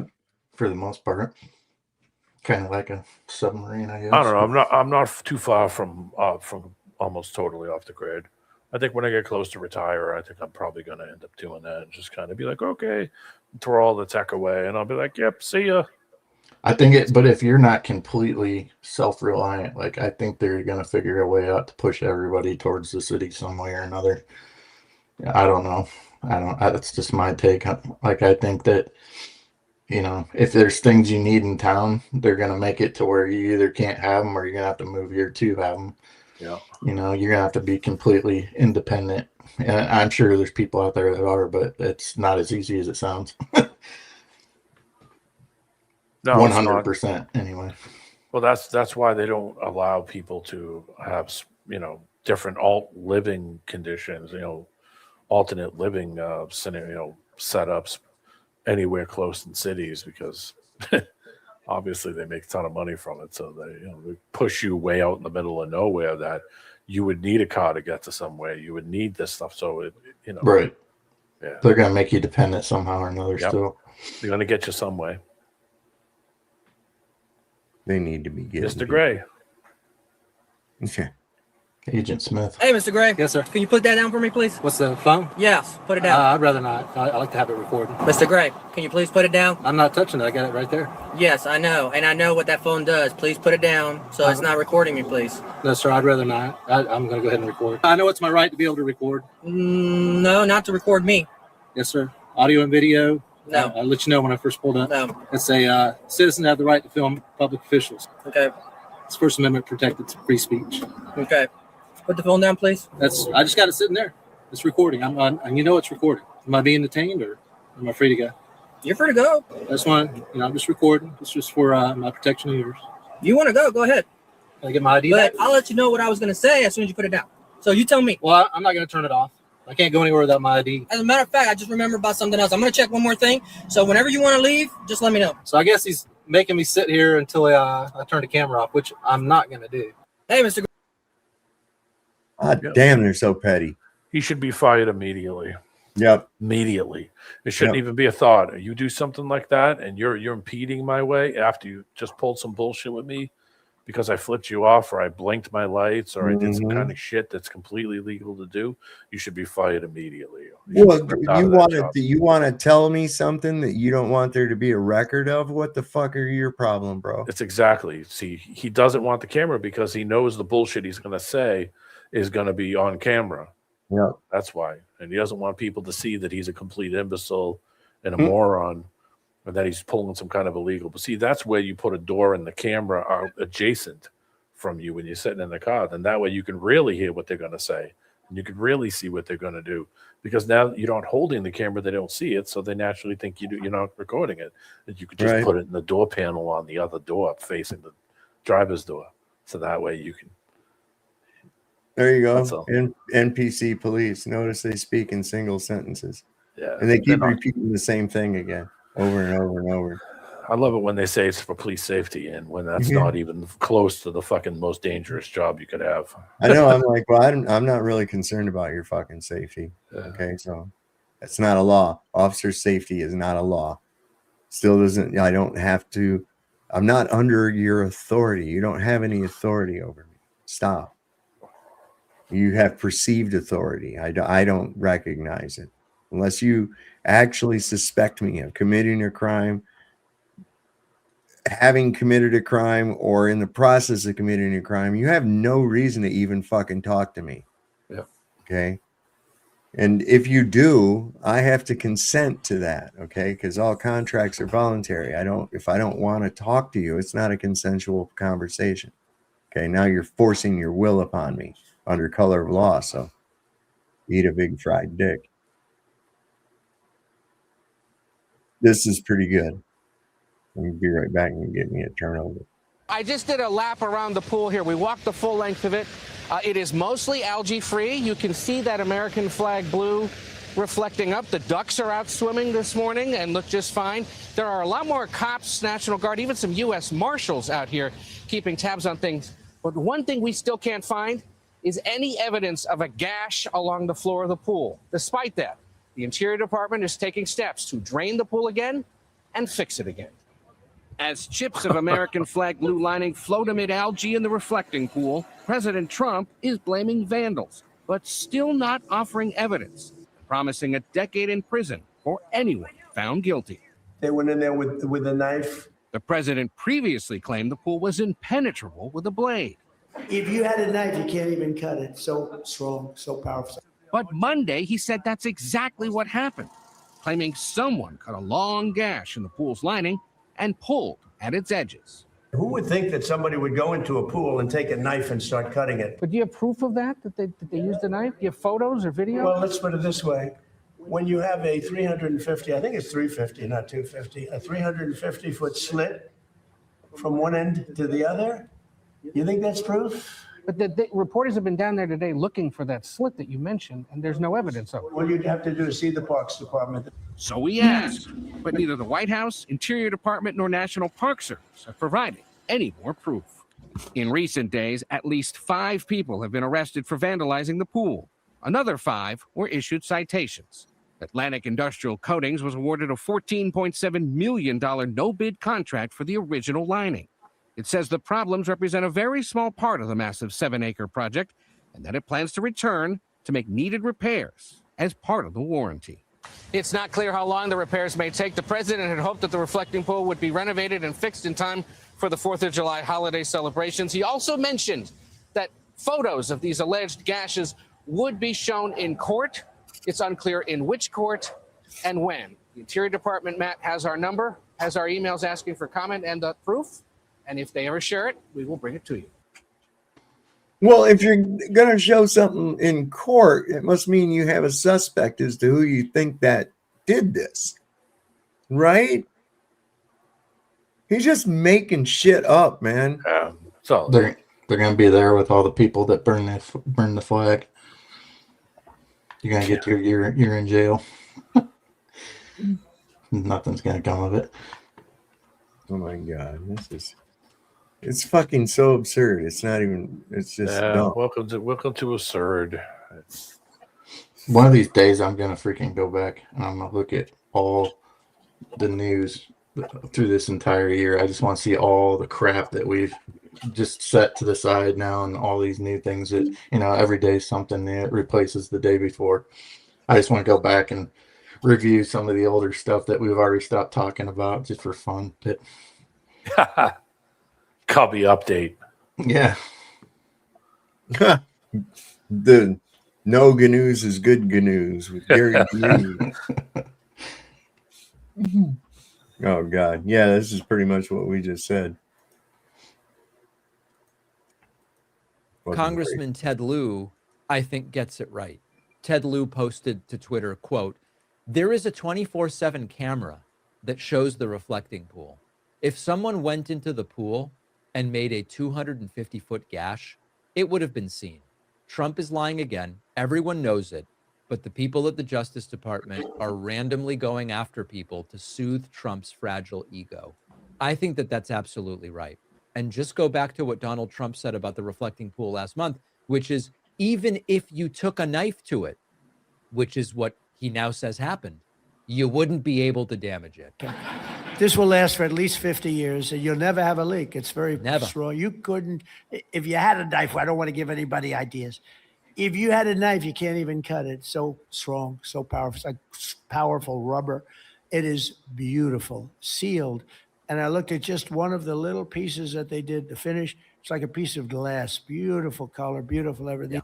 So if you had a knife, Trump said, you wouldn't even be able to do it. But that's exactly what he says happened. And we don't have the video of it. If multiple arrests have been made, we should be able to see the names of the people, the charges, show us the footage, show us all of it. Mhm. So as usual, Trump boxes himself in by saying this thing is indestructible. And now he wants you to believe the pool was unbelievably strong because he did it. Trump would never do something weak. That's pathetic for beta males. So strong. And also, vandals destroyed it with a knife and some chemicals. And we can't tell you their names or what they've been charged with. And we definitely can't show you the surveillance footage. Anybody believing this crap? Now, the bigger story, it's not really the pool. It's this incessant need for Trump to turn every single setback into a conspiracy or an attack, rather than just admitting something may have gone wrong.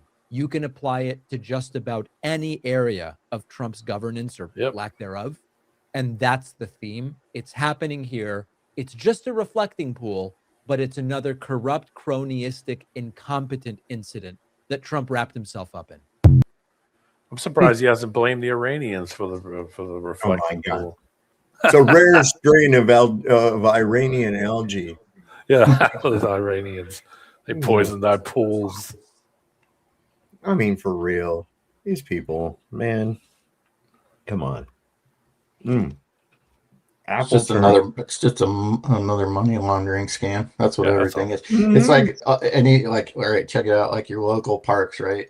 They'll say, "Oh, we need to come up with $4 million to build a park around here," and it's like they put up some shit that you could get it like for your backyard, right? For kids at the park. It's like, all right, well, where'd all the freaking $399,000 or $399 million that you spent on all or wandered somewhere else, you know, because that park that you got out there ain't no $4 million, buddy. No. You know, and then you add up what all the parks across all of America, and it's like, so how much money were all these parks that they spent all this money on? It's like, where did all this freaking money supposedly go? That's if you believe in money, but right. Well, like, why do they got to take your money? They just print what they need, anyways. Yeah, I don't even think they print anything. I just think they go ahead and do it. Yeah, they just do it and write it off some way. Yeah, or it's all another. imaginary anyway. So, I mean, they could just keep printing and keep printing, and the value doesn't. They could just change the value tomorrow if they want. It's like truckers that keep 2 books, except for I don't know if that's still a thing. Any truckers out there can let me know. It's probably all digital now. That's what I'm saying. I don't think it's as like you could once upon a time keep 2 books, so you know you could keep travel on the road. Yeah, they got tattlers and shit in those things now. Right. Yeah. I think they even starting to make shut off. You know, I wouldn't doubt it. Yeah. Yeah. Make it shut down over a period of time, lengthily running. It's a nightmare, man. We live in a fucking nightmare. Anyway, here's a former NASA employee. How did you come into flat Earth? Because you weren't a flat earther when you worked at NASA, Correct. right? So tell me about that journey. So it's actually, if you don't mind, if I go back a little bit Please. further, when I worked at NASA, probably 1997, 98, the guys in the photo lab, 2 of them were coming out of their office at the same time I was leaving my office. And I heard them laughing and saying they couldn't believe that people believed in the fake moon landings. Huh. Now, obviously, I wasn't aware of any of this then. I had no idea. So I honestly just thought they were crazy. So I kind of brushed it off and I didn't think about it again for many years. And then in 2007, one of the guys I worked with at Lockheed Martin told me that the Earth was flat, and I discarded the information because he didn't really give me a lot of detail. He was an engineer, very smart guy, got me a F-117. Wait, a smart guy that believed in a flat Earth? Very educated. Okay. Very educated and very Gotcha. smart, and aerospace background. Told me that the Earth was flat, and again, I discarded it because it was just nonsense at the time. So fast forward a couple of years, and in 2009, I woke up to pretty much everything. And it's a hard awakening when it's all in one, but fake moon landings, 9/11 inside job, chemtrails, HARP, and you just go on the blanks from there. I started to research like crazy. So from 2009 until May of 2016, I was just researching, studying. I worked for the government until 2012. So NASA, then Air Force, then Lockheed, not necessarily in that order. But in May of 2016, I was doing my research, and I ran across a video that said 75 biblical proofs of flat Earth. And I was intrigued, having had it sort of in my face a couple of times and knowing the moon landings were faked. So I watched it, and my life hasn't been the same since that moment. Yeah. So, so your background, I mean, you're a Christian, right? Or you believe in the Bible? I do believe in the Bible. Okay.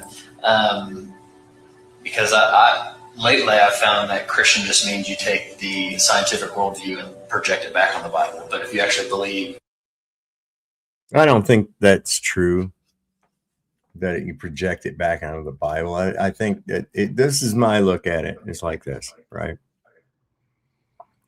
We know that any specific volume of gases has to be contained. Okay. Right. What would be the most logical type of containment to have for something like that? I'll give you a hint. It usually has a rounded shape. Okay. It usually has a rounded shape. Now, can I be absolute certain that that is the enclosure that we have? No, but 99% because of the fact of the way rainbows behave, specifically in different portions of their world. A height restriction of 13,000 feet near Antarctica. You know, there's a lot of different things that point to this. Okay, but we know that this has to be. Now, it's interesting because that coincides with what the Bible says. It's okay, so it agrees with what I found. I found absolutely no evidence of the wizard's claim of a globe Earth or any other such nonsense like that. It's everything that they try to preach and that they told us when we were little kids goes directly against your what you see and what you feel. Right. And that's on purpose. That's to diminish you. That's to diminish you. You can't trust your senses. You don't know anything that's going on. So I think the Bible is just another reference to that point, but why would you actually need the Bible to prove that? Like you said, it's right. You don't, you know, your natural observations and what you see and what you feel will tell you that, but whatever. I put a little quick link in the back. It was actually provided to me by Sea Lightning that has to do with that too, a little bit. It's interesting. Some people have probably seen it before, but more flat earth stuff. My trip to Indiana and Notre Dame was most of this because I'm just about ready. My trip was good to Notre Dame, but I didn't get to go inside the basilica because did you see the Hunchback?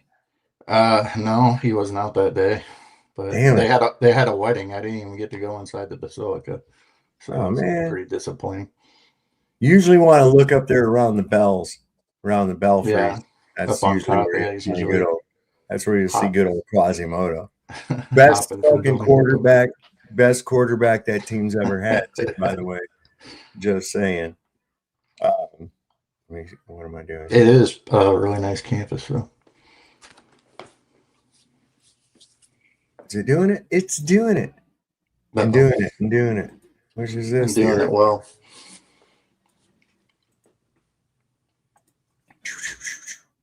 Pow. Bingo. Zingo. Wait. We've been sold a spectacular lie.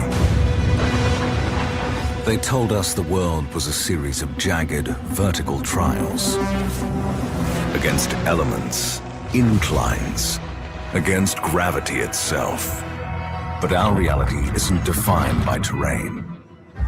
When your confidence holds this firmly, the Earth is flat.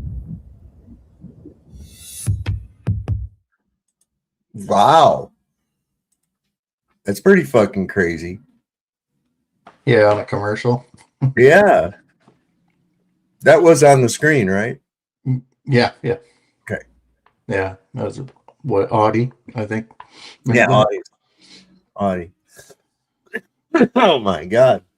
Oh, I just took a nice big Audi knows. Bong hit.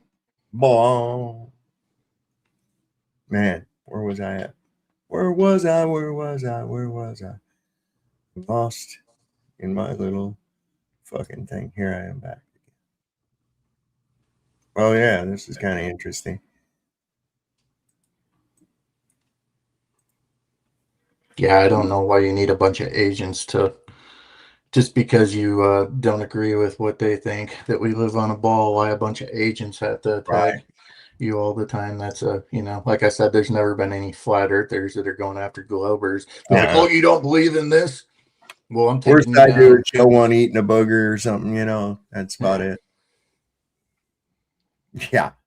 Well, I don't seem to get too many of them. I get a couple in the fucking comments from time to time, and I'll be like, look, dude, if you got something to fucking say, hit the link and come up. If you want to discuss it. I'm not going to do it in the comment section. You can, just suck swat them away like flies. Yeah. Besides, what do you got new? Anything new? Nothing? Shut up. Big Daddy, Big Mama, Nanny State, who wants to put flock cameras everywhere. That's the other thing I think y'all should do is ban flock cameras in this county. That, you know, if they want to put them on private buildings and spy on us like some little peeping toms, that's one thing. But to use our own property that we have to maintain to gather data on us, I mean, this is 1984 Animal Farm, and they even calling us animals. Flock. It's a flock of sheep. It's a flock of shit is what it is. Adios.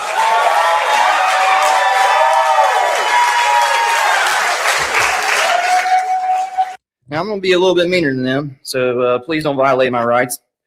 Normally, I wouldn't come to a city council meeting. I'm one of the county's pains in the ass.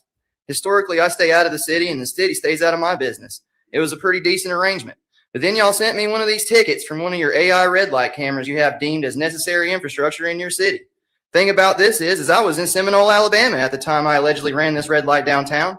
How can I be in two places at once, you ask? Don't worry, I asked myself that too. Outside of Scotty beaming me up 30 miles in an instant, the only logical conclusion is I wasn't there.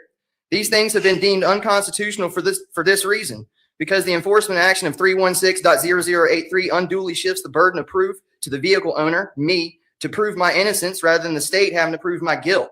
Currently, I'm guilty by default. I've been convicted by a computer program. Usually this whole mess of who committed the infraction is settled by a police officer pulling somebody over and actually witnessing them in the driver's seat. The AI camera doesn't do any driver verification whatsoever.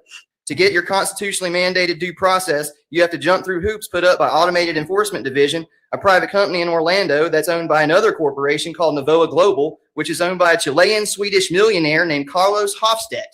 So not only does this process flow through a private company, our DMV records and personal registration information are accessible by a foreign actor. But anyway, AED sends you this paper, and if you want to fight this thing because you are wrongfully accused, me again, you can't just request a hearing through PPD or the courthouse. Remember, Carlos is involved, so if you have to go through his company, his website, print off his paper, fill it out with enough information to take out a home loan, have it notarized, mail it to the foreign actor, Carlos in Orlando, and then wait for something from someone to tell you about a hearing. This is undue burden even to begin to try to get some kind of due process. Paying is super easy though, go figure. And about that, you can't pay cash. PPD doesn't accept it, and neither does Carlos. According to 31 USC 5103, all U.S. currency and coins must be accepted for all government obligations, fines, fees, taxes, and due. So not only does this whole thing violate constitutional due process, it violates federal law by not accepting U.S. currency to satisfy a government action. Whoever thought this was a good idea is a self-loathing, America-hating, bureaucratic hobgoblin whose pockets probably got stacked with Carlos bucks. You got my attention, though. I'm going to become a more frequent voice down here working to expose frauds and petty tyrants. Congratulations, you all got yourselves a new pain in the ass.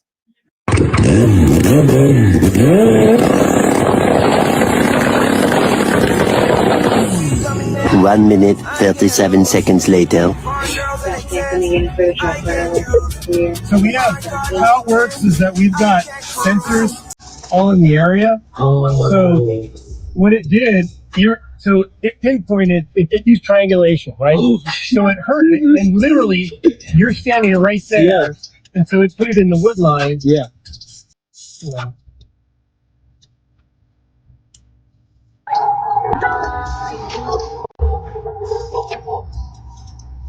So it took the backfire of that bike and recognized it as gunshots. Just like that Batman thing. Yeah, man.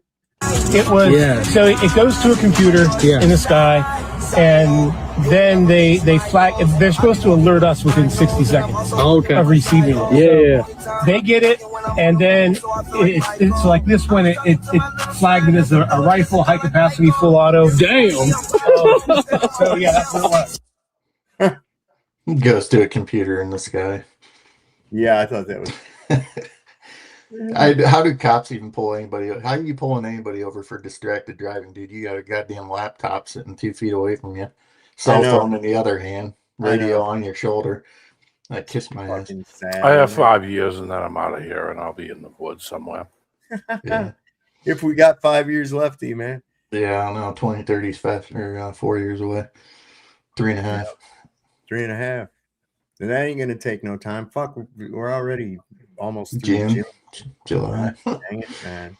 4th of July coming up. Independence Day, right? Oh yeah, that's gonna be the big 250 too. Oh, buddy. God Get damn my it. Vanilla Ice tickets. So this is pretty bad too. You're no longer human. Good morning, IG. I gotta wake up to this shit. Cannot make this shit up, bro. I can't make this shit up, for real. Yeah, I got some great news for you, all you vaccinated people. I hope you listen to this, because this is real. So we tried to tell you. Now, Bill Gates is trying to put this shit in our foods, right? So just watch the video, man. This is just too much. This is too much. Really, this is too much. We tried to tell you. I tried to tell everybody. Everybody. No more religious exemptions. No more. Listen to what he says in this video. All you vaccinated vax heads, I hope you enjoy. If you don't know, now you know. Yeah. /12 Supreme Court of the United States. I printed it off. I'll even give you the link. As a matter of fact, let me give you the link right now. www.supremecort.gov/opinions/12PDF/12-398 space _ 1B7D PDF. Let me read this to you in case you don't understand what the hell's going on with this stupid ass shot. In the U.S., the Supreme Court has ruled that vaccinated people worldwide are products, patented goods, according to U.S. law, no longer human, through a modified DNA or RNA vaccination. The mRNA vaccination, the person ceases to be human and becomes the owner of the holder of the modified gen vaccination patents, because they have their own genome and are no longer human, without natural people in parentheses, but transhuman. So a category that does not exist in human rights. Did you hear that? A category that does not exist in human rights. The quality of a natural person and all related rights are lost. No rights, freedoms, and liberties, no religious exemptions, nothing, because you've been turned into a person, not a man or a woman. You think I've been joking? I've been telling you guys to wake the hell up. You haven't been waking up. Now it's kicking you in your teeth. This is why I put on these seminars, so you can understand exactly what you need to do to forcefully take back your rights, freedoms, and liberties. Now listen to this. This applies worldwide, and patents are subject to U.S. law since 2013. All people vaccinated with GM-modified mRNAs are legally transhuman and legally identified as transhuman and do not enjoy any human or other rights of a state. State meaning any government, any state, even here in the United States. And this applies worldwide because GenPoint technology patents are under U.S.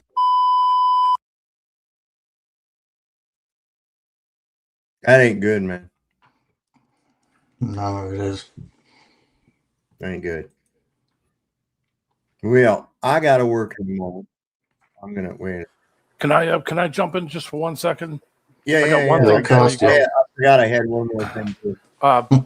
The meaning of the number 250 depends entirely on the context. It says in Mandarin Chinese, the number 250 is a common, widely used insult that means idiot, fool, or simpleton. Oh wow! There you go. Wow. See, Happy 250. Our timeline's off anyway. Besides the point. So the Norwegian football team. Oh yeah. They're having their own food brought. First time ever, athletes are refusing to eat American food. Norway have shipped 1,000 kilograms of rations to the World Cup because they don't trust U.S. groceries. That includes fish, brown cheese, and 6,000 oranges. Norway didn't just reject U.S. oranges. They avoided petroleum-dyed fruit that never rots. Practically every U.S. orange starts as a green clone, smothered in citrus red number 2, a petroleum dye marked as a human carcinogen, dipped straight into ammonia baths, fusing coal tar chemistry into every peel. What remains is sprayed with morpholine, a wax binder banned in 31 nations, then gassed with ethylene until every cell is petrochemical.